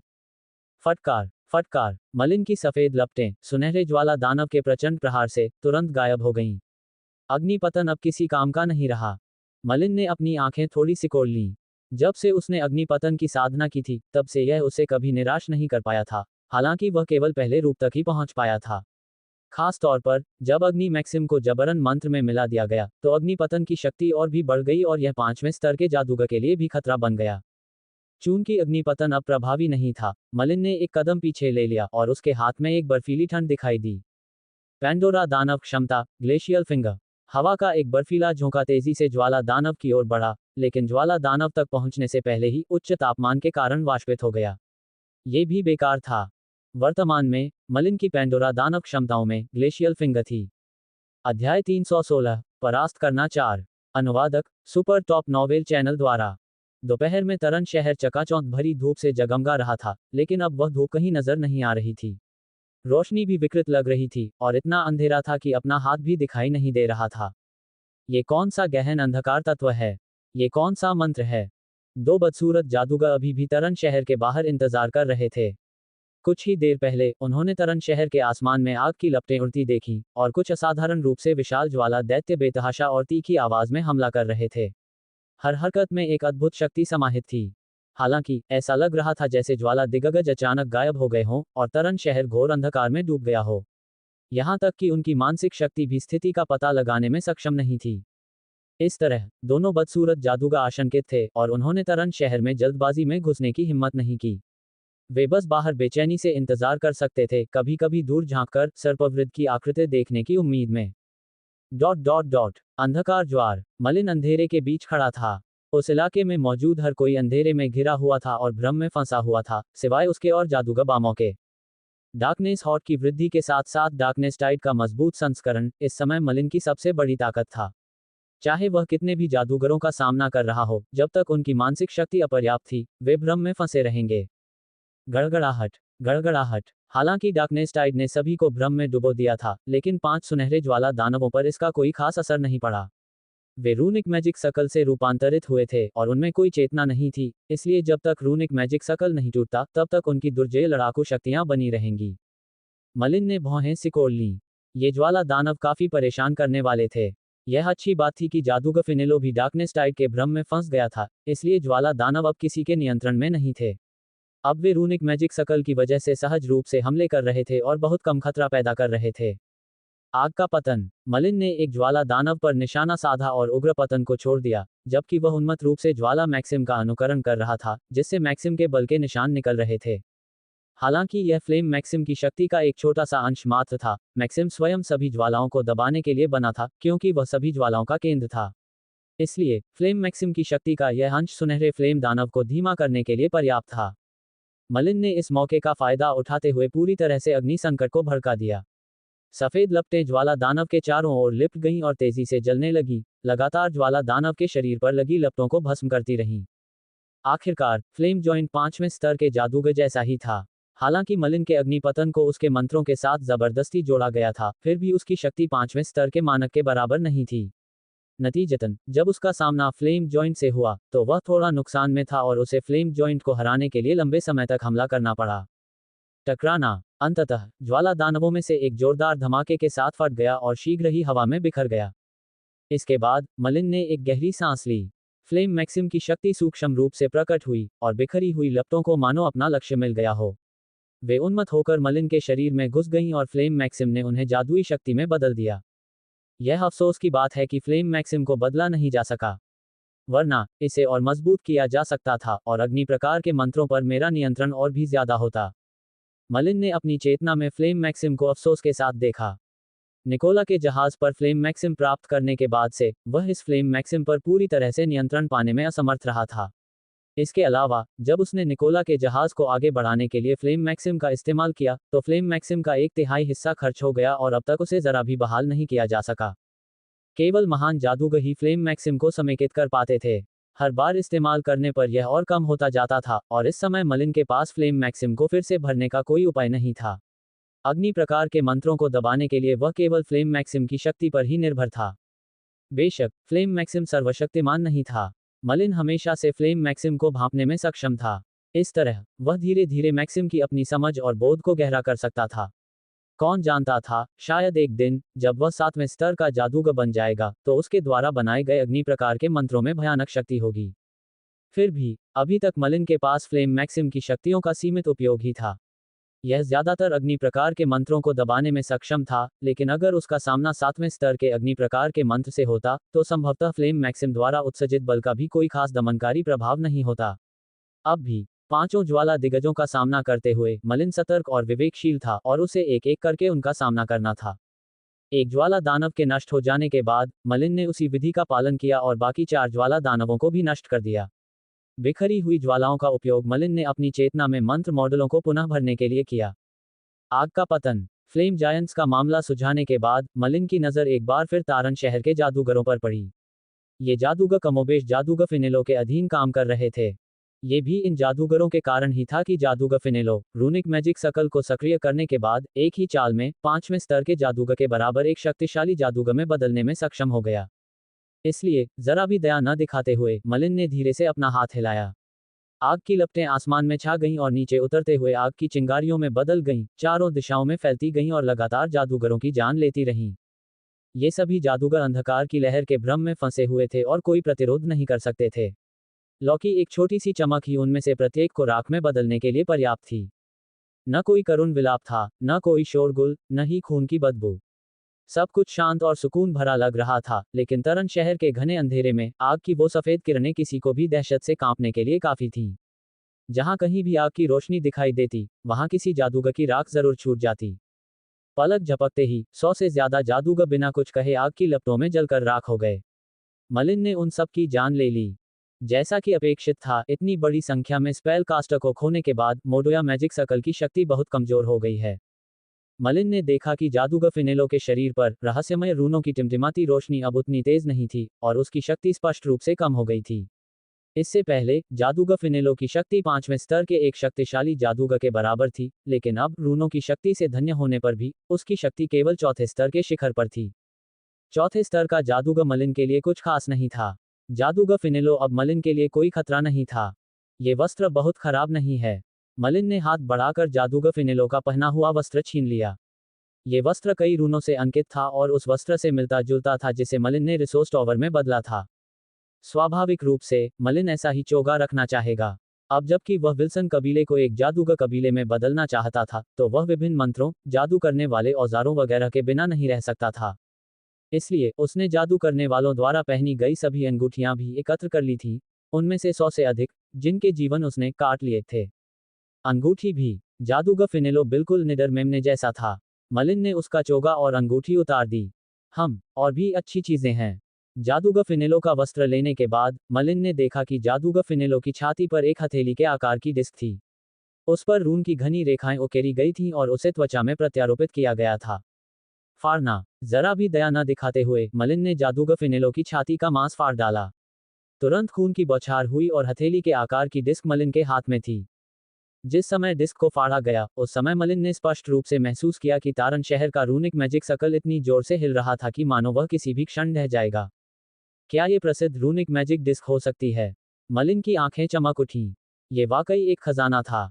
केवल महान जादूगर ही, जिन्होंने रेनोलॉजी और कीमिया में महारत हासिल की थी, रूनिक मैजिक डिस्क को रूपांतरित कर सकते थे। कुछ शक्तिशाली जादूगर एक रूनिक मैजिक सर्कल को एक कास्टिंग टूल में उकेरने में सक्षम थे, जिसका उपयोग कोई भी जादूगर कर सकता था जो रेनोलॉजी में पारंगत था। रूनिक मैजिक डिस्क के भीतर शक्तिशाली मैजिक सर्कल को बिना किसी प्रयास के सक्रिय किया जा सकता था और इसे किसी भी समय ले जाया जा सकता था, जिससे इसका उपयोग करना आसान हो जाता था। यही मुख्य कारण था कि शक्तिशाली जादूगर रूनिक जादू विद्या का अध्ययन करने के लिए तैयार थे। रूनिक मैजिक डिस्क से किसी की शक्ति में उल्लेखनीय वृद्धि हो सकती थी और यह कई जादू विद्याओं से कहीं बेहतर थी। उदाहरण के लिए, जादूगर फिनेलो रूनिक मैजिक सर्कल को सक्रिय करते ही 5वें स्तर के जादूगर की शक्ति प्रदर्शित करने में सक्षम था। इसके माध्यम से मलिन ये बता सकता था कि रूनिक मैजिक सर्कल कितना शक्तिशाली है जब उसे रूनिक मैजिक डिस्क में उकेरा गया था। फिनेलो से अपनी मनचाही चीजें हासिल करने के बाद मलिन ने अपने हाथ की एक जोरदार लहर से आकाश में छाए अंधकार तत्व को दूर भगा दिया। धीरे धीरे प्रकाश की एक किरण उस आकाश में चमकने लगी जो पहले बिल्कुल काला था। पूरा तरन शहर धीरे धीरे फिर से जीवंत होने लगा। भ्रम में फंसे नौमियों को पता ही नहीं चला कि क्या हुआ था। उन्हें बस ऐसा लग रहा था जैसे उन्होंने कोई अजीबोगरीब सपना देखा हो। अब सिर्फ जादूगर फिनेलो बचा था। उसने अब सिर्फ पतले कपड़े पहने हुए थे। अध्याय 317, शक्ति का प्रदर्शन 1। अनुवादक, सुपर टॉप नॉवेल चैनल द्वारा। विशालकाय अजगर बादलों में ऊपर चक्कर लगा रहा था। उसकी आंखें लाल रक्त रंग की भयावह रोशनी से चमक रही थीं, जिससे हर कोई डर से कांप रहा था। उस समय तरन शहर में लगभग सभी लोग आसमान की ओर देख रहे थे। उनके मुंह खुले हुए थे और उनके चेहरे पर भय भरा हुआ था जिसे वे छिपा नहीं सकते थे। फुश फुश। 2 आकृतियां तेजी से तरन शहर में दाखिल हुईं। ये वही 2 बदसूरत जादूगर थे जो इस पूरे समय शहर राज्य के बाहर इंतजार कर रहे थे। आसमान में विशालकाय अजगर को देखकर उनके चेहरे काले पड़ गए और वे धीरे से चिल्लाए, सांप के बड़े, तुम आखिरकार आ ही गए। हम इस मामले को संभालने के लिए इतने मजबूत नहीं हैं, इसलिए कृपया हमें सजा दो। हुम्फ। तुम लोगों के लिए, जब हम वापस आएंगे तो मैं खुद तुम्हें सजा दूंगा। हवा में उड़ता विशाल अजगर विल्सन कैसल का स्नैक एल्डर था। मलिन जानता था कि स्नैक एल्डर अल्पाइन स्नैक जनजाति से आते हैं, लेकिन उन्हें यह नहीं पता था कि उनके पास कौन सी विशेष शक्तियां हैं। यहां तक कि डार्क मैजिक रीजन के अभिलेखों में भी उनका जिक्र बस यूं ही मिलता है। अब ये स्पष्ट हो गया कि ये अल्पाइन सर्प लोग केवल जादूगर नहीं थे। उनका रहन सहन, उनकी शारीरिक रचना वगैरह अधिकांश लोगों से अलग थी। जैसे ही सर्पवृद्ध ने यह बात कही, उसने अपनी विशाल आंखें तारन शहर में फैले रूनिक जादू के घेरे पर गड़ा दी। इसके बाद उसने बादलों से अपना लंबा शरीर थोड़ा ऊपर उठाया। टकराना। सांप का शरीर, जो बाल्टी जितना चौड़ा था, नीचे तरन शहर में रूनिक मैजिक सर्कल की ओर बेरहमी से झपटा। अकल्पनीय बल वाला ये प्रहार सीधे रूनिक मैजिक सर्कल पर लगा। रूनिक मैजिक सर्कल, जिस पर अभी अभी मलिन का हमला हुआ था, अब रक्षाहीन हो चुका था और टुकड़े टुकड़े हो गया था। मलिन द्वारा प्राप्त रूनिक मैजिक डिस्क की रोशनी भी मंद पड़ गई थी। एक ही हमले में स्नैक एल्डर ने फिनेलो द्वारा डिजाइन किए गए रूनिक मैजिक सर्कल को नष्ट कर दिया था। उसकी शक्तियां उसके द्वारा प्रदर्शित चौथे स्तरीय स्पेल कास्ट व्यक्तित्व से कहीं आगे थीं। शायद स्नैक एल्डर वास्तव में केवल चौथे स्तर का जादूगर था, लेकिन एक बार जब वह अपने विशाल अजगर रूप में परिवर्तित हो गया, तो उसकी ताकत कई गुना बढ़ गई और वह 5वें स्तर के जादूगर के स्तर तक पहुंच गया, या उससे भी अधिक। यह कोई आश्चर्य की बात नहीं थी कि 8वें राजकुमार महामहिम सर्प जाति के अल्पाइन जनजाति को इतना महत्व देते थे, क्योंकि उनमें असाधारण क्षमताएं थीं। इसी वजह से मलिन भी गुप्त रूप से सतर्क थे। रूनिक मैजिक सर्कल के विनाश के बाद स्नैक एल्डर ने नीचे मलिन और जादूगर फिनेलो को देखा।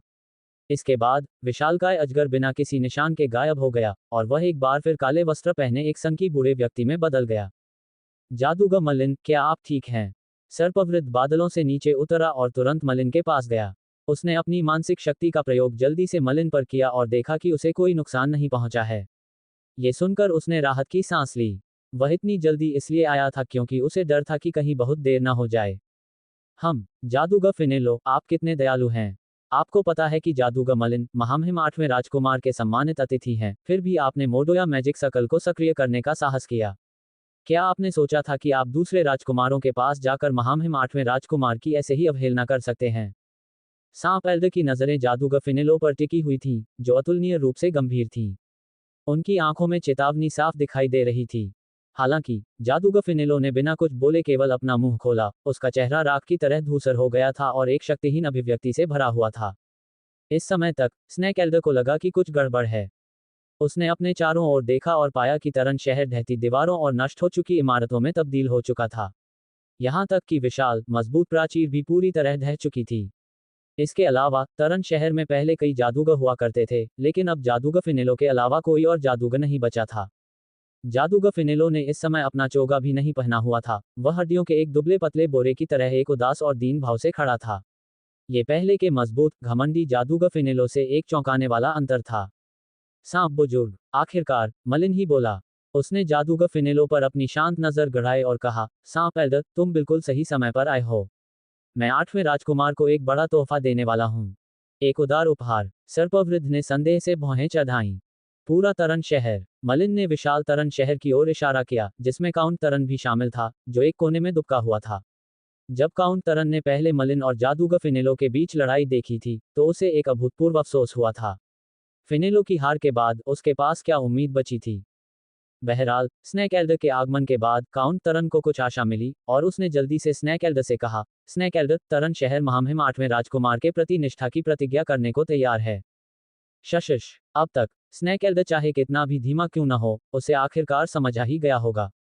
जैसा कि बाद में पता चला, वह सचमुच बहुत देर से आया था, सिवाय इसके कि अंत वैसा नहीं हुआ जैसा उसने सोचा था, बल्कि मलिन का तरन शहर पर आसान कब्जा था।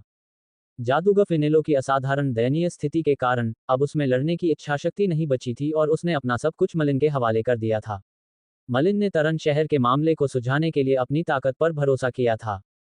सांप एल्डर, मैं भी महामहिम 8वें राजकुमार के प्रति निष्ठा की प्रतिज्ञा करने को तैयार हूँ। जादूगर फिनेलो ने भी स्नैक एल्डर को देखकर जल्दी से यही कहा।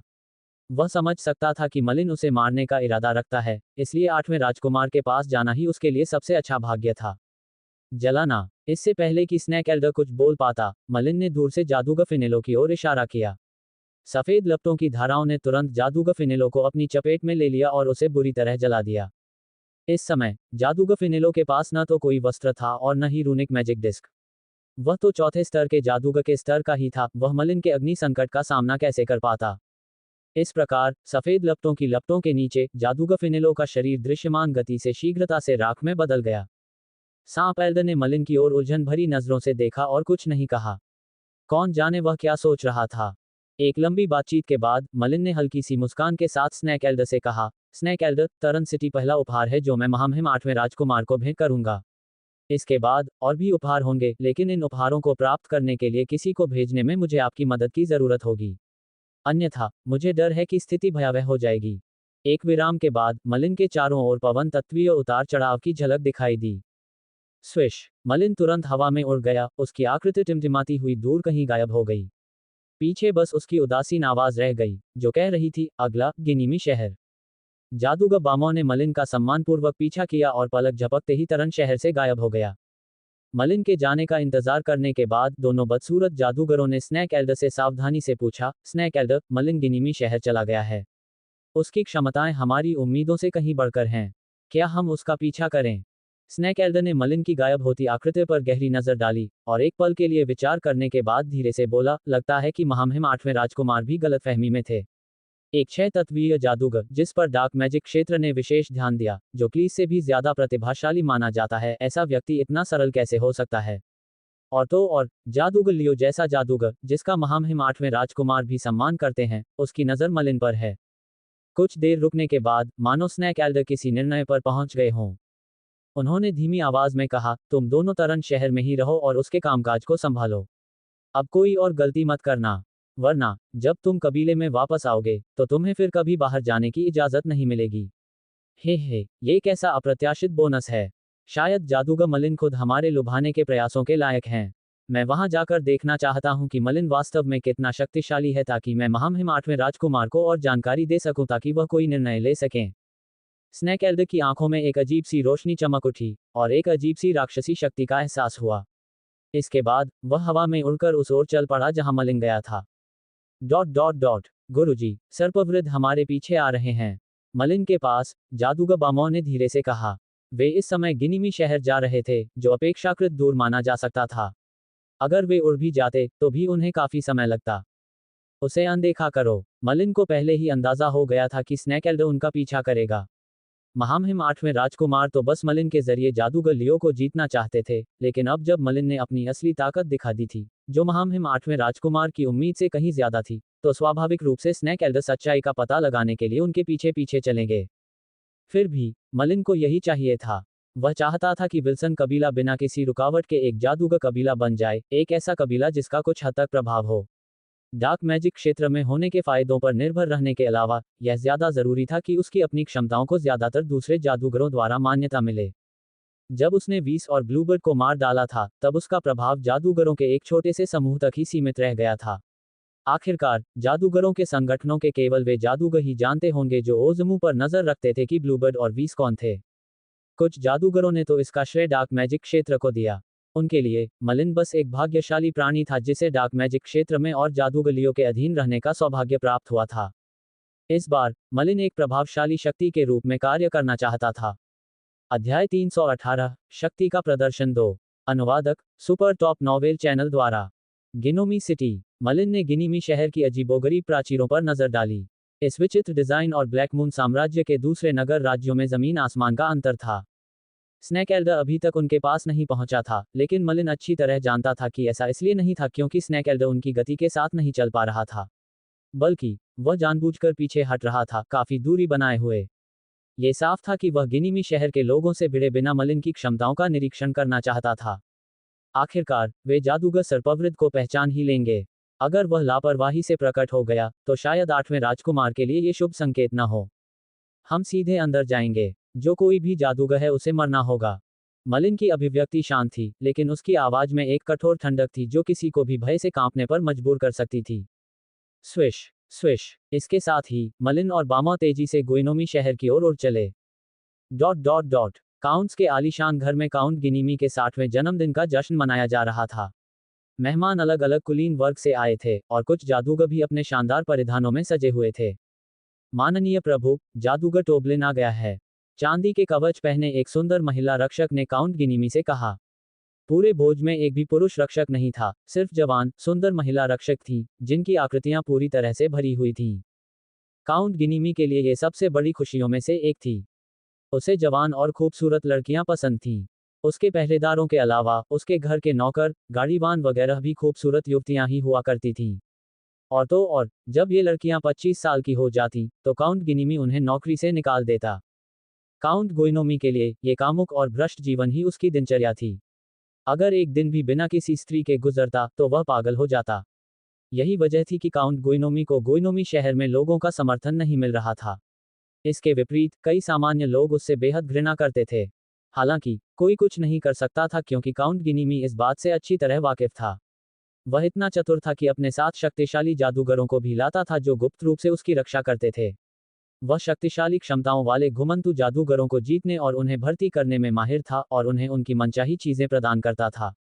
इनमें से एक था जादूगर टोबलिन। चौथे दर्जे का ये जादूगर क्रूर और क्रूर था। रसायन विद्या में अपने शोध के लिए उसने 100 से ज्यादा नौमियों का कत्लेआम किया था और उन पर तरह तरह के अमानवीय प्रयोग किए थे। कुछ जादूगरों ने उसका पीछा भी किया, लेकिन वह बाल बाल बचकर गुइनोमी शहर पहुंच गया और काउंट गुइनोमी की कमान में भर्ती हो गया। वह गुइनोमी शहर का सबसे शक्तिशाली जादूगर बन गया और काउंट का दाहिना हाथ भी बन गया। हाँ, जल्दी से जादूगर टोब्लिन को अंदर बुलाओ, काउंट गिनीमी ने जल्दी से गार्ड से कहा। इसके बाद जादूगर टोब्लिन, जो काले और भूरे रंग का लबादा पहने हुए था, हॉल में आया और काउंट गिनीमी के आगे थोड़ा झुककर प्रणाम किया। माननीय महाराज, मैं आज देर से आया हूँ, लेकिन कुछ औषधियाँ बनाने आया था। ये औषधि शरीर को मजबूत बनाएगी और सामान्य लोगों पर भी अच्छा असर करेगी। जैसे ही उसने यह बात कही, जादूगर टोब्लिन ने काली औषधि की एक छोटी शीशी निकाली और उसे काउंट गिनीमी को सौंप दिया। काउंट गुइनोमी की आंखें चमक उठीं। बेशक, वह समझ गया था कि जादूगर टोब्लिन का क्या मतलब था जब उसने कहा था, अपनी काया को मजबूत करो। काउंट गुइनोमी कोई जादूगर नहीं था। वह तो बस एक सामान्य तत्व तलवारबाज था। लंबे समय तक उसके अभद्र और भ्रष्ट जीवन ने उसके शरीर को कमजोर कर दिया था। उसके द्वारा भर्ती किए गए ज्यादातर शक्तिशाली जादूगर औषध विक्रेता थे जो औषधि बनाने में कुशल थे। इन जादूगरों द्वारा अक्सर बनाए जाने वाले औषधियों पर निर्भर रहने के कारण ही वह अब तक स्वस्थ रूप से जीवित रह पाया था। हाँ, जादूगर टोब्लिन, आप कितने विचारशील हैं। कृपया बैठिए, मैं आज इस भोज में सबको दिखाऊंगा कि यह कैसे बनता है। काउंट गिनोमी बहुत खुश लग रहे थे। औषधि स्वीकार करने के बाद, उन्होंने एक महिला रक्षक की मदद से अधीरता से उसे पी लिया। औषधि लेने के बाद काउंट गिनीमी की आंखें चमक उठीं और वह पूरी तरह निश्चिंत लग रहा था। दूसरों की उपस्थिति को नजरअंदाज करते हुए, उसने अपने बगल में खड़ी एक लंबी और दुबली पतली महिला गार्ड को अपनी गोद में खींच लिया। पहरेदार का चेहरा बिल्कुल नहीं बदला, मानो ऐसा पहली बार नहीं हुआ था। फिर भी काउंट गिनीमी और जादूगर टोब्लिन को घूरते हुए, वह अपनी आंखों में घृणा और घृणा की चमक छिपा नहीं पाए। बुरा नहीं, बुरा नहीं। जादूगर टोब्लिन, तुम्हारी औषधियां और भी बेहतर होती जा रही हैं। कुछ ही देर में काउंट गिनोमी ने ताली बजाई और फिर से उठ खड़ा हुआ। उसका चेहरा, जो पहले कुछ पीला पड़ गया था, अब गुलाबी रंग का हो गया था, और वह जोश से भर गया था। जाहिर है, यह उस औषधि का असर था जो उसने पी थी। जादूगर टोब्लिन ने हल्की सी मुस्कान दी और कुछ कहने ही वाला था कि अचानक उसे कुछ ध्यान में आया। पवन बेड़ियां। स्विश। जिस क्षण जादूगर टोब्लिन ने अपना हाथ उठाया, उसी क्षण महिला गार्ड, जो पहले काउंट गिनीमी के बगल में नम्र और शांत थी, ने अचानक एक सफेद खंजर निकाला और उसे सीधे काउंट गिनीमी की ओर फेंक दिया। स्लैश। महिला रक्षक ने फुर्ती दिखाई और खंजर ने काउंट गिनीमी की छाती को बुरी तरह चीर दिया। हालांकि ये बस एक खरोंच थी, क्योंकि खंजर की धार ने काउंट गिनीमी की छाती की त्वचा को ही चीर दिया था, जिसके बाद वायु तत्व के एक तेज झोंके ने महिला रक्षक की गति को रोक दिया। ये जादूगर टोब्लिन द्वारा डाला गया मंत्र था, जिसने एक बार फिर काउंट गिनीमी की जान बचाई। पूरे भोज में अभूतपूर्व सन्नाटा छा गया। हर कोई काउंट गिनीमी के उदास चेहरे को डर और दहशत से घूर रहा था। ऐसा पहली बार नहीं हुआ था, लेकिन हर बार ऐसा होने का मतलब था कि गिनीमी शहर के कुछ लोग बेरहम काउंट गिनीमी द्वारा मारे जाएंगे।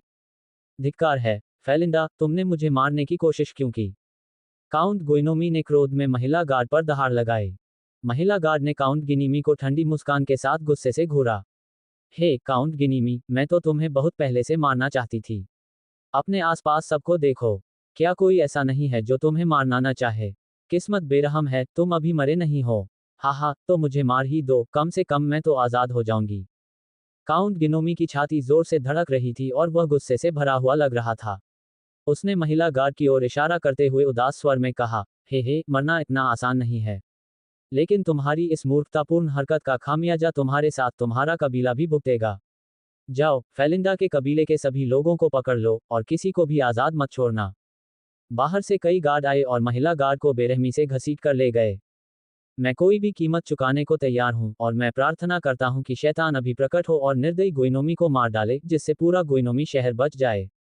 उसकी करुण पुकार महल में गूंज रही थी, लेकिन इस दुनिया में कोई शैतान नहीं था। अगर होता भी, तो कोई भी शैतान उसकी इच्छा पूरी नहीं कर पाता। बस बहुत हो गया, जश्न जारी रखो। शाम को भोज से महिला रक्षक का निष्कासन एक छोटी सी बाधा मात्र थी। जल्द ही काउंट गिनोमी ने अपना मनोबल बढ़ाया और एक और सुंदर महिला रक्षक को बुलाकर महल के भीतर भोज जारी रखा। टकराना। जैसे ही भोज का उत्सव फिर से शुरू हुआ, अचानक एक तेज आवाज ने उसे रोक दिया। और इस बार महल के बड़े दरवाजे अचानक टूट गए। ठोस पत्थर के टुकड़े इधर उधर बिखर कर जमीन पर गिर पड़े। हॉल में बैठे कुलीन लोग बुरी तरह डर गए और पीछे हट गए, उनकी नजरें दरवाजे पर टिकी थीं। वहां दो अनजान आकृतियां दिखाई दी और उनमें से एक ने उस महिला गार्ड को पकड़ रखा था जिसे घसीटकर बाहर लाया गया था। मैं कोई शैतान नहीं हूं, लेकिन मैं आपकी इच्छा पूरी कर सकता हूं। जिस युवक ने महिला गार्ड को पकड़ रखा था, उसने एक अजीब सी मुस्कान के साथ महिला गार्ड से धीरे से कहा, स्वूश। युवक के बोलते ही जादूगर टोबलिन तुरंत उठ खड़ा हुआ और काउंट गिनीमी के पास प्रकट हो गया। उसने धीमी आवाज में कहा, महाराज, ये शक्तिशाली जादूगर हैं। आपको अभी यहाँ से हट जाना चाहिए। जादूगर टोबलिन स्पष्ट रूप से उन दोनों नए लोगों से उत्पन्न खतरे को भांपने में सक्षम था और उसका चेहरा बहुत गंभीर दिखाई दे रहा था। काउंट गिनोमी थोड़ा परेशान जरूर हुआ, लेकिन जादूगर टोबलिन की क्षमताओं पर भरोसा रखते हुए वह अपेक्षाकृत शांत रहा। इसलिए उसने हल्के से सिर हिलाया। जादूगर टोबलिन, तुम्हें भी सावधान रहना चाहिए। मैं अभी महल के सभी जादूगरों को बुलाता हूँ। उन्होंने मेरे महल में घुसने की हिम्मत की। चाहे वे कोई भी हो, उन्हें इसकी भारी कीमत चुकानी पड़ेगी। इसके साथ ही काउंट गिनीमी ने कुछ गार्डों और जादूगरों की सुरक्षा में महल से बाहर निकलना शुरू कर दिया। क्या आपको लगता है कि आप जा सकते हैं? युवक की शांत निगाहें काउंट गिनीमी पर टिकी थी, उसका चेहरा उपहास से भरा हुआ था। इसके बाद वह इत्मीनान से कदम दर कदम काउंट गिनीमी की ओर बढ़ने लगा। मुझे नहीं पता कि आप कौन से जादूगर हैं, लेकिन मैं जादूगर टोबलिन हूँ। शायद आपके और काउंट गिनीमी के बीच कोई गलतफहमी है। आपकी जो भी मांग हो, मेरे स्वामी उसे जरूर पूरा करेंगे। जादूगर टोबलिन भी कुछ कदम आगे बढ़कर काउंट गिनीमी के सामने खड़ा हो गया। गिनीमी शहर में उसका आरामदायक जीवन काउंट गिनीमी के उस पर भरोसे से अविभाज्य था। इस प्रकार, चाहे कुछ भी हो, उसे सबसे पहले ये सुनिश्चित करना होगा कि काउंट गिनीमी जीवित रहे। टोबलिन, बिल्कुल सही, तुम सबसे पहले मरोगे। मेरा नाम याद रखना, विल्सन मलिन। ये युवक मलिन था जो तरन शहर से गुइनोमी शहर की ओर तेजी से भागा था। जब उसे एहसास हुआ कि उसके सामने खड़ा जादूगर टोबलिन है, तो उसके होठों पर खिली मुस्कान बर्फ जैसी हो गई। मलिन की जांच के दौरान उसे पता चला कि गिनोमी शहर का जादूगर टोबलिन उन लोगों में से एक था जो उस समय विल्सन कैसल गए थे। अगर सांप एल्डर और बाकी लोग, जिन्हें महामहिम 8वें राजकुमार ने भेजा था, समय पर वहां नहीं पहुंचते, तो विल्सन कैसल शायद अब अस्तित्व में ही नहीं रहता। मलिन, डार्क मैजिक क्षेत्र का मलिन। तो ये तुम हो। तो अध्याय 319, निष्कर्ष और शांति का एक क्षण आए। अनुवादक, सुपर टॉप नॉवेल चैनल द्वारा। आखिरकार सांप बुजुर्ग प्रकट हो ही गया, लेकिन जब उसने अपनी आंखों के सामने खाली महल देखा, तो वह थोड़ा हतप्रभ रह गया। उसके चेहरे पर एक उलझन भरी अभिव्यक्ति थी, वह बोलना चाहता था, लेकिन झिझक रहा था। जादूगर मलिन, अगर तुम चाहो तो उन जादूगरों को मार डालो। टोबलिन जैसे जादूगर को तो वैसे भी मार दिया जाना चाहिए, लेकिन जहां तक नौमियों की बात है, खासकर काउंट गुइनोमी की, महामहिम 8वें राजकुमार को गुइनोमी शहर के मामलों की देखरेख के लिए अभी भी उनकी जरूरत है। अब जब वह मर चुका है, तो मुझे डर है कि गुइनोमी शहर क्षणिक अराजकता में डूब जाएगा। स्नैक एल्डर ने सोचा भी नहीं था कि मलिन इतनी जल्दी काम करेगा, और साथ ही उसे हत्या का इतना शौक भी था। उसने काउंट गिनीमी जैसे सामान्य व्यक्ति को भी नहीं बख्शा। सांप बड़े, तुम बहुत देर कर चुके हो। जहां तक गिनोमी शहर की बात है, मुझे विश्वास है कि तुम उसका ध्यान रखोगे। ये दूसरा उपहार है। इसके बाद एक तीसरा उपहार भी है। ये कहकर मलिन जाने के लिए तैयार हो गया। तभी वह महिला गार्ड, जो स्तब्ध थी, आखिरकार अपने सदमे से उभरी और जल्दी से आगे बढ़कर मलिन के सामने घुटने टेक दिए। माननीय जादूगर महोदय, कृपया मुझे अपने साथ ले आइए। तुम्हें ले लो। क्या तुम गिनीमी शहर से नहीं हो? अपने कबीले में वापस क्यों नहीं चले जाते? मलिन ने महिला गार्ड को घूरकर शक से पूछा। उसने पहले भी उसकी बातें सुन ली थीं और उसे यहाँ की स्थिति का कुछ अंदाजा हो गया था, इसीलिए वह काउंट गिनीमी को मारने पर आमादा था। महिला गार्ड के चेहरे पर एक उदास भाव उभर आया और उसने धीरे से कहा, माननीय जादूगर महोदय, मेरा नाम फेलिंडा है। ये सच है कि मैं गिनीमी शहर से हूँ, लेकिन मैं अपने कबीले में वापस नहीं जा सकती। और मैं कभी भी गिनीमी शहर वापस नहीं आना चाहूंगी। कृपया मुझे अपने यहाँ रख लीजिए, महोदय, मैं एक साधारण नौकरानी के रूप में भी काम करने को तैयार हूँ। फेलिंडा को गुइनोमी शहर छोड़ने में जरा भी हिचकिचाहट नहीं थी। उसके अतीत का सबसे दुर्भाग्यपूर्ण हिस्सा यहीं बीता था, और अपनी वास्तविकता के प्रति उसकी हताशा ही थी जिसने उसे सब कुछ दांव पर लगाकर काउंट गुइनोमी की जान लेने की कोशिश करने पर मजबूर किया। हालांकि वह नाकाम रही थी, लेकिन मलिन के रूप ने उसे जीने की इजाजत दे दी थी। स्वाभाविक ही था कि वह गुइनोमी शहर में नहीं रहना चाहती थी। स्नैक एल्डर ने ध्यान से फेलिंडा का जायजा लिया। कुछ देर बाद वह अचानक बोला, जादूगर मलिन, तुम्हें उससे मुकाबला करना चाहिए। क्या तुम विल्सन कुल को एक जादूगर कुल के रूप में स्थापित करने की योजना नहीं बना रहे हो? उसमें जादूगरी के कुछ गुण हैं। हालांकि इसमें कोई बड़ी बात नहीं है, लेकिन अगर तुम उसे पालने पोसने को तैयार हो, तो उसके लिए प्रवेश स्तर की जादूगरनी बनना कोई समस्या नहीं होनी चाहिए। इसके अलावा, जिन जादूगरों का पालन पोषण इस तरह से होता है, वे कुल के प्रति सबसे ज्यादा वफादार होते हैं। मलिन के दिल में एक हल्का सा झटका सा लगा। उसने पहले इस पर ध्यान नहीं दिया था। अब स्नैकेल्ड की याद दिलाने के बाद उसने गौर से देखा कि फेलिंडा में जादू टोना करने का गुण था। जिन लोगों में जादू करने का गुण था वे बहुत दुर्लभ थे। यहाँ तक कि मलिन के बच्चों सेलिया और कॉनिक्सियन में भी जादू करने का गुण नहीं था। जैसा कि स्नैकेल्ड ने कहा था, विल्सन कबीले के लिए स्पेल कास्टर कबीला बनने की अभी शुरुआत ही हुई थी। इसी समय उन्हें बड़ी संख्या में स्पेल कास्टर्स की जरूरत होगी। कबीले द्वारा धीरे धीरे विकसित किए गए स्पेल कास्टर्स सबसे वफादार होंगे। उनके सामने फेलिंडा, जिसे गिनीमी शहर से कोई लगाव नहीं था, एक उपयुक्त उम्मीदवार थी। शायद उसे फेलिंडा को एक प्रवेश स्तरीय जादूगर बनाने के लिए उस पर कुछ संसाधन खर्च करने पड़ेंगे, लेकिन मलिन ने पिछले कुछ दिनों में अनगिनत जादूगरों को मारकर अनगिनत संसाधन हासिल कर लिए थे।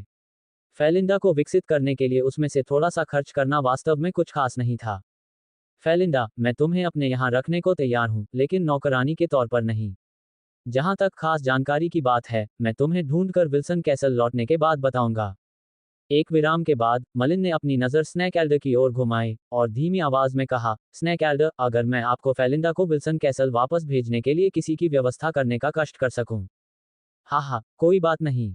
मैं उसे वापस भेजने के लिए किसी को ढूंढने की पूरी कोशिश करूंगा। सर्प वृद्ध ने हल्के फुल्के अंदाज में वादा किया। मलिन ने ज्यादा कुछ नहीं कहा और जादूगर बामों के साथ तेजी से गिनीमी शहर से उड़ गया। तरन सिटी और गिनीमी सिटी के अलावा मलिन का एक तीसरा लक्ष्य था, फान्या सिटी, जो तीसरा उपहार भी था जिसे मलिन 8वें राजकुमार को देने वाला था। फान्या शहर गुइनोमी शहर से ज्यादा दूर नहीं था। इसलिए जब मलिन के एक ही हमले में गुइनोमी शहर पर हमला हुआ तो फान्या शहर को जल्द ही इसकी खबर मिल गई। इसके अलावा उन्होंने सुना था कि तरन शहर, जो उन सब में सबसे शक्तिशाली था, पर भी मलिन ने सफलतापूर्वक आक्रमण कर दिया था। इस प्रकार फान्या शहर के जादूगरों के पास शांत रहने का कोई रास्ता नहीं था। यहाँ तक कि काउंट फान्या भी चिंता से जल रहा था और लगातार कोई उपाय ढूंढने की कोशिश कर रहा था। अंत में फान्या सिटी ने कोई विरोध न करने और मलिन की हर बात मानने का फैसला किया। चाहे उसकी मांगें कितनी भी कठिन क्यों न हो, फान्या सिटी उन्हें मानने को तैयार थी। इस समय काउंट फान्या को अपार अफसोस हुआ। काश उन्होंने शुरू में ही किसी भी राजकुमार के प्रति वफादारी की शपथ ले ली होती, तो आज उनकी यह हालत न होती। तटस्थता बनाए रखने का एक नतीजा ये होता कि उन्हें कोई मजबूत सुरक्षा नहीं मिलती। स्विश स्विश, फान्या शहर के ऊपर से दो आकृतियां तेजी से नीचे उतरीं। वे मलिन और जादूगर बामौ थे। जादूगर मलिन, मैं यहाँ बहुत देर से इंतजार कर रहा हूँ। ये सभी फान्या शहर के जादूगर हैं जिन्होंने अतीत में विल्सन कैसल पर हमला किया था। चौथे स्तर के जादूगर स्टनिन के अलावा, जो अफवाहों के बारे में सुनते ही भागकर बिना किसी निशान के गायब हो गया था, बाकी जादूगर मेरे नियंत्रण में हैं और हम वही करेंगे जो आप कहेंगे। काउंट फन्या ने हाथ हिलाया और 6 में से 5 जादूगरों को आगे धकेल दिया गया। ऐसा लग रहा था जैसे वे किसी नियंत्रण में थे, इसलिए कोई जादू नहीं कर पा रहे थे। उनके चेहरों पर भय के भाव थे। इसके बाद काउंट फन्या ने कुछ और नहीं कहा। वह भी खुद को शक्तिहीन महसूस कर रहा था। उसने बिना किसी प्रतिरोध के इन जादूगरों को सौंप दिया था और अपनी हैसियत सिर्फ इसलिए कम कर दी थी क्योंकि वह डर गया था। गुइनोमी शहर में मलिन की पिछली हरकत ने काउंट फान्या को डरा दिया था। अनगिनत जादूगर, यहाँ तक कि काउंट गुइनोमी भी जलकर राख हो गए थे। ये कहा जा सकता है कि गुइनोमी शहर पूरी तरह से बर्बाद हो गया था। यूट्यूब द्वारा विज्ञापन। नगर राज्य का आगे क्या होगा, ये तय हो चुका था। यह 8वें राजकुमार के अधीन होगा और उसके द्वारा पूरी तरह नियंत्रित होगा। अब इसका गुइनोमी वंश से कोई संबंध नहीं होगा। अपनी पूरी यात्रा के दौरान मलिन की हिंसक क्रूरता ने काउंट फान्या के दिल में सिहरन पैदा कर दी थी। वह विरोध करने की हिम्मत नहीं जुटा पा रहा था और केवल अपनी हैसियत कम कर सकता था, जिससे मलिन को अपनी मनमानी करने की छूट मिल सके। शायद इस तरह उसके बचने की संभावना थी। काउंट फान्या को अपने सामने खड़ा देखकर मलिन की हत्या करने की इच्छा काफी कम हो गई। इस पूरी प्रक्रिया में उसने बहुत से लोगों का कत्लेआम किया था। फिर भी इसके पीछे एक वजह थी, विल्सन कबीले का नाम स्थापित करना, साथ ही मलिन की एक शक्तिशाली जादूगर के रूप में स्थिति स्थापित करना, ताकि वह सिर्फ डार्क मैजिक क्षेत्र के एक अद्भुत जादूगर के रूप में ही न जाना जाए। अब फान्या शहर ने उसके आने से पहले ही उसका विरोध करना छोड़ दिया था। इसका मतलब था कि मलिन का प्रतिष्ठा स्थापित करने का उद्देश्य पूरा हो चुका था। मलिन की वर्तमान प्रतिष्ठा भयावह और प्रभावशाली थी। इसके बाद विल्सन कबीले से परेशान होने वाले किसी भी व्यक्ति को डार्क मैजिक क्षेत्र के रुख के बजाय मलिन के उग्र प्रतिशोध पर ध्यान से विचार करना होगा। हिस हिस हिस, मलिन ने अपनी उंगलियां फैला दी और सफेद लपटों की धाराएं तेजी से बाहर निकलीं, जिससे काउंट फान्या के नियंत्रण में जादू करने वाले लोग राख में बदल गए। मलिन उन जादूगरों के प्रति जरा भी दयावान नहीं होगा जिन्होंने पहले विल्सन कैसल पर हमला किया था। ये देखकर कि मलिन ने इन जादूगरों को यूं ही जला दिया था, काउंट फान्या कांपने लगा। मलिन का फैसला अभी भी स्पष्ट नहीं था, इसलिए उसे समझ नहीं आ रहा था कि उसके साथ क्या होने वाला है। स्विश! दूर से एक और आकृति उड़ती हुई आई। ये स्नेक एल्डर था जो मलिन के पीछे पीछे आ रहा था। काउंट फन्या को देखते ही स्नेक एल्डर ने सहमति में सिर हिलाया। फिर भी उसने कुछ नहीं कहा। अब मलिन ही तय कर सकता था कि इस मामले को कैसे निपटाया जाए। कुछ दौर की गहन पड़ताल के बाद स्नेक एल्डर को अब मलिन एक शक्तिशाली जादूगर नजर आया जो उसके ही स्तर का था। इसलिए स्वाभाविक रूप से उसके नजरिए में बदलाव आया। शायद जादूगर लियो 8वें राजकुमार के प्रलोभन का मुख्य लक्ष्य था, लेकिन मलिन की वर्तमान क्षमताओं का मतलब था कि वह प्रलोभन के योग्य भी था, न कि केवल एक साधन था जिसके द्वारा 8वां राजकुमार जादूगर लियो तक पहुंच सकता था। यह मलिन के प्रति स्नेक एल्डर के रवैये में सबसे प्रत्यक्ष परिवर्तन था। काफी देर तक विचार करने के बाद मलिन ने धीरे से अपना सिर उठाया और स्नेक एल्डर से कहा, स्नेक एल्डर, फान्या सिटी तीसरा उपहार है जो मैं महामहिम 8वें राजकुमार को भेंट कर रहा हूं। काउंट फान्या, आप क्या सोचते हैं? ये देखकर कि मलिन उसे देख रहा है, काउंट फान्या के दिल में एक झटका सा लगा और उसने जल्दी से सिर हिला दिया। जादूगर मलिन सही कह रहे हैं। आज से पूरा फान्या शहर महामहिम 8वें राजकुमार के आदेशों और कार्यों को स्वीकार करेगा। हाँ, जादूगर मलिन, आपका तीसरा उपहार कोई छोटा मोटा नहीं है। मैं इसकी सूचना महामहिम 8वें राजकुमार को ईमानदारी से दूंगा। मुझे विश्वास है कि महामहिम 8वें राजकुमार जादूगर मलिन के प्रति बहुत आभारी होंगे। सर्पवृद्ध के हृदय में हर्ष की लहर दौड़ गई। 8वें राजकुमार का दक्षिण में प्रभाव उतना प्रबल नहीं था, लेकिन अब उसने तारन नगर, गुइनोमी नगर और अक्षुवन फान्या नगर प्राप्त कर लिया था। ये तीनों नगर राज्य एक दूसरे से घनिष्ठ रूप से जुड़े हुए थे और प्रकाश नगर और लेबिस नगर के साथ मिलकर एक हो सकते थे। इससे दक्षिण में महामहिम 8वें राजकुमार का प्रभाव कई गुना बढ़ गया होगा। अध्याय 320 निष्कर्ष और शांति का एक क्षण दो। अनुवादक सुपर टॉप नॉवेल चैनल द्वारा। Crook crook crook crook. अभी अभी बूंदाबांदी हुई थी। कुछ मेढक तालाब से बाहर निकल आए और बारी बारी से टर्राने लगे, जिससे विल्सन महल की शांति भंग हो गई। चारिस, एक लंबी सफेद स्कर्ट पहने, हॉल में सेलिया के साथ खेल रही थी, लेकिन उसका मन कहीं और था। कभी कभी वह हॉल से बाहर देख लेती। इतने दिन हो गए, मलिन अभी तक वापस क्यों नहीं आया? क्या उसे कुछ हो गया है? चारिस कुछ चिंतित थी। एवरिल आराम करने चली गई थी और चारिस को हॉल में अकेला इंतजार करते हुए छोड़ गई थी। जैसे जैसे समय बीतता गया, उसकी चिंता बढ़ती गई। इस बार मलिन अचानक चले गए थे। हालांकि उन्होंने संक्षेप में बताया कि वे विल्सन परिवार के किसी मामले को सुलझाने आए थे, लेकिन उन्होंने यह नहीं बताया कि मामला क्या था। बूढ़े विल्सन को भी नहीं पता था कि मामला क्या था। एवरिल अब भी अपनी पुरानी मासूमियत और बेफिक्री में थी, किसी बात की चिंता नहीं कर रही थी। फिर भी चारिस अंदर ही अंदर चिंता में डूबी रही।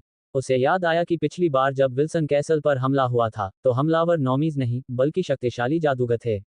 अगर स्नेक एल्डर जल्दी नहीं पहुंचते, तो विल्सन कैसल गंभीर खतरे में पड़ जाता। इसलिए चारिस ने अनुमान लगाया कि विल्सन कैसल से मलिन के वर्तमान प्रस्थान का कुछ संबंध स्पेलकास्टर्स से था, जिन्होंने पहले विल्सन कैसल पर आक्रमण किया था। चारिस की जादूगरों के बारे में समझ ओल्ड विल्सन से भी बेहतर थी। आखिरकार वह प्रकाश के शाही परिवार से थी, इसलिए वह अच्छी तरह जानती थी कि जादूगर कितने भयानक हो सकते हैं। गड़गड़ाहट। महल के बाहर आसमान में जोरदार बिजली कड़कने लगी, जिससे सेलिया डर गई और उसकी आंखों से आंसू बहने लगे। बिजली की गड़गड़ाहट के बाद बाहर जोरदार बारिश होने लगी। जैसे ही उसने देखा कि अंधेरा गहराता जा रहा है, चेरीज ने अंदाजा लगाया कि बहुत देर हो चुकी है और मलिन आज वापस नहीं आएगा। इसलिए वह रात को सोने की तैयारी करते हुए सेलिया को भी साथ ले आई। क्रेक। महल के बड़े दरवाजे धीरे धीरे खोले गए और एक आकृति बाहर से अंदर आई, जो अभी भी बारिश से तरती और काफी उदास दिख रही थी। चारिस, तुम इस समय तक सो नहीं रही हो? यह आकृति मलिन थी जो महल की ओर दौड़ी थी। हालांकि वह और जादूगर बामू दोनों बहुत तेज थे, फिर भी वे देर रात तक ही महल पहुंच पाए। इसके अलावा उन्हें बारिश का सामना करना पड़ा था और उनके वस्त्र भीग गए थे। मलिन, क्या तुम ठीक हो? मलिन को बारिश में भीगा देखकर चारिस के चेहरे पर मुस्कान फैल गई। फिर उसने जल्दी से एक नौकरानी को बुलाया और मलिन के लिए साफ, सूखे कपड़े लाने को कहा। सीलिया, अपने पिता को नमस्कार करो। जब मलिन ध्यान नहीं दे रहा था, तो चेरिस ने चुपचाप सेलिया को बताया। सेलिया ने अपनी बड़ी बड़ी आंखें हल्के से झपकाईं और मलिन को कुछ शर्माते हुए देखा। फिर भी चारिस के आग्रह पर सेलिया धीमी आवाज में बोली, पिताजी, मैंने सुना है कि आप एक महान जादूगर हैं। क्या आप भी दादाजी हिल की तरह आग के गोले बना सकते हैं? मलिन थोड़ा अचंभित हुआ। उसने पहली बार सेलिया को उसे पिता कहते सुना था और उसके सीने में एक अवर्णनीय गर्माहट फैल गई। अनजाने में ही वह इस दुनिया में एक पत्नी और एक बच्चे के साथ आया था। अब वह पूरी तरह से इस दुनिया का हो गया था। सेलिया जिस ग्रैंडपा हिल की बात कर रही थी, वह वही काले वस्त्रधारी बूढ़ा आदमी होगा। इन कुछ सालों में जब मलिन आसपास नहीं था, वह काले वस्त्रधारी बूढ़ा आदमी जब भी समय मिलता और सेलिया और कॉनिक्सियन से परिचित हो जाता, महल में आ जाता। हो सकता है कि सेलिया की नज़र में आग के गोले बनाने में सक्षम होना एक महान जादूगर बनने के लिए पर्याप्त था। बेशक, मैं न केवल एक, बल्कि कई आग के गोले बना सकता हूँ। मलिन घुटनों के बल बैठ गया और सीलिया को गौर से देखने लगा। फिर उसने अपनी एक उंगली से हल्के से इशारा किया और देखते ही देखते 5 छोटे छोटे आग के गोले आसपास की हवा में उभर आए। पांचों आग के गोले हवा में चुपचाप तैर रहे थे, तेज गर्मी से जल रहे थे। हालांकि मलिन के नियंत्रण में वे सेलिया और चारिस को जरा भी नुकसान नहीं पहुंचा पा रहे थे। ये सचमुच आग के गोले हैं और ये दादाजी हिल द्वारा बनाए गए आग के गोले से बड़े हैं और ज्यादा सुंदर भी। पिताजी, मैं भी भविष्य में एक महान जादूगर बनना चाहता हूं और ये सुंदर आग के गोले बनाना चाहता हूं।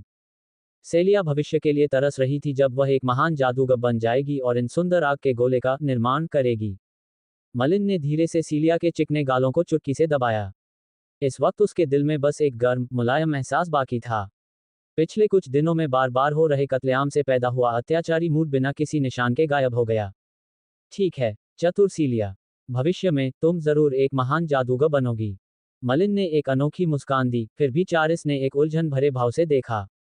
सेलिया में जादूगरनी जैसा कोई गुण नहीं था, इसलिए उसे जादूगरनी नहीं बनना था। चारिस, क्या मेरे पिता आराम करने चले गए हैं?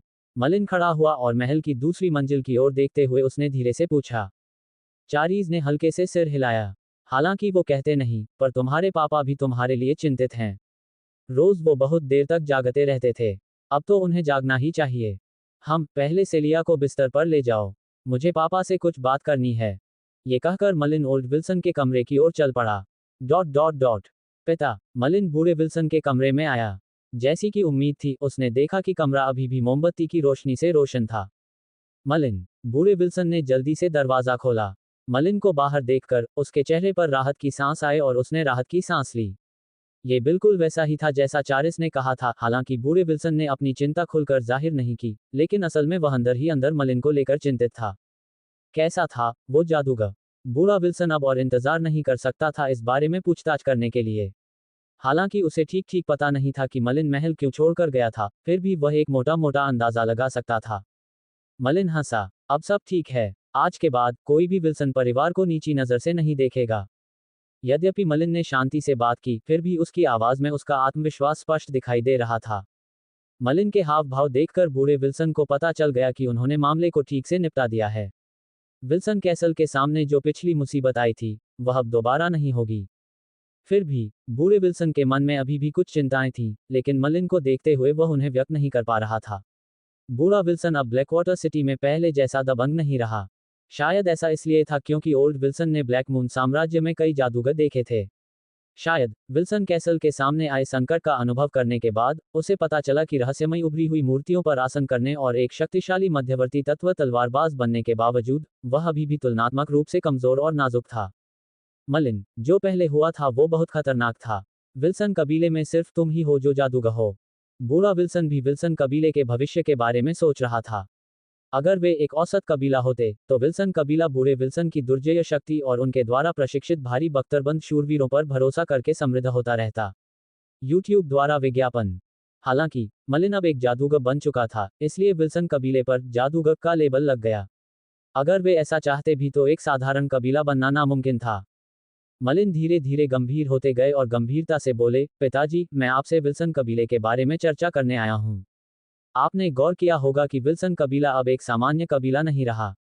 इसलिए मैंने विल्सन कबीले को एक जादूगर कबीले में विकसित करने का फैसला किया है। जादूगर कबीला। बूढ़े विल्सन ने एक पल सोचा और फिर खुशी से कहा, मलिन, विल्सन कुल में सर्वोच्च पदवी तुम्हारे पास है। तुम सिर्फ एक जादूगर ही नहीं, विस्काउंट मलिन भी हो। कुल की बागडोर संभालने का पूरा अधिकार तुम्हारे पास है। चूंकि तुमने ये योजना बनाई है, इसलिए मैं इसका तहे दिल से समर्थन करूंगा। हालांकि मुझे जादूगरों के बारे में ज्यादा समझ नहीं है, लेकिन मैं जानता हूं कि जादूगर जैसे गुण वाले व्यक्ति मिलना दुर्लभ है। जादूगर जैसे गुण के बिना जादूगर बनना नामुमकिन है। अभी तक विल्सन कुल में सिर्फ युवा कोल में ही जादूगर जैसा गुण है। हम इस तरह एक जादूगर कुल कैसे विकसित हो सकते हैं? जादूगरों की गुणवत्ता एक बड़ी समस्या थी। विल्सन कबीले की आबादी बहुत कम थी। खास तौर पर उनके केवल 3 प्रत्यक्ष वंशज थे, सेलिया, कॉनिक्सियन और कोल। फिर भी एक जादूगर कबीले को अपने सदस्यों के लिए पूरी तरह से रक्त संबंधियों पर निर्भर रहने की जरूरत नहीं थी। कई जादूगर कबीलों को अपने शुरुआती दौर में अपने कबीले को मजबूत बनाने के लिए जादूगर गुणों वाले बाहरी लोगों की भर्ती करनी पड़ी। अगर वे कुछ शक्तिशाली जादूगरों को पाल पोस सकें, तो समय के साथ एक कबीला धीरे धीरे स्थिर होते हुए जादूगर कबीला बन जाएगा। अंततः यह एक अखंड चक्र में आने वाली पीढ़ियों तक पहुंच जाएगा। मलिन ने यही करने का फैसला किया था। इस योजना को ध्यान में रखते हुए उसने गिनीमी शहर में महिला गार्ड फेलिंडा को अपने साथ रखा था। हालांकि इसमें एक छिपा हुआ जोखिम भी था। हो सकता है कि भारी मात्रा में संसाधनों का निवेश करने के बाद जिन स्पेल कास्टर्स को पाला गया था, वे वापस लौटने का इरादा किए बिना ही कबीले को छोड़ने का फैसला कर लें। इसके उदाहरण हर जगह मिल सकते थे। इसलिए स्पेल कास्टर क्वालिटी वाले बाहरी लोगों को भर्ती करने के लिए किसी प्रकार की बाध्यकारी शक्ति होना जरूरी है। अनुबंध पर हस्ताक्षर करना सबसे अच्छा विकल्प होगा। अनुबंध पत्र, यह कोई छोटी रकम का खर्च नहीं है। मलिन कुछ परेशान था। इससे पहले जब वह अकेला होता था तो उसे लगता था कि मौलिक क्रिस्टल पत्थर उतने उपयोगी नहीं होते। लेकिन जब उसने विल्सन कबीले को एक जादूगर कबीले में विकसित करने की योजना बनाई, तो तरह तरह की समस्याएं सामने आने लगीं। स्पेल कास्टर क्वालिटी वाले बाहरी लोगों की भर्ती करना काफी व्यवहार्य योजना थी, और एक बार जब उन्होंने अनुबंध पर हस्ताक्षर कर दिए, तो उन्हें डरने की कोई जरूरत नहीं थी कि वे स्पेल कास्टर बनने के बाद कबीले को धोखा देंगे। फिर भी अनुबंध पत्र बेहद महंगा था। मलिन को धुंधले स्वर में याद आया कि अगर ये स्टोरी आपको पसंद आई हो तो वीडियो लाइक और मेरे सुपर टॉप नॉवेल चैनल को सब्सक्राइब करना ना भूले। धन्यवाद।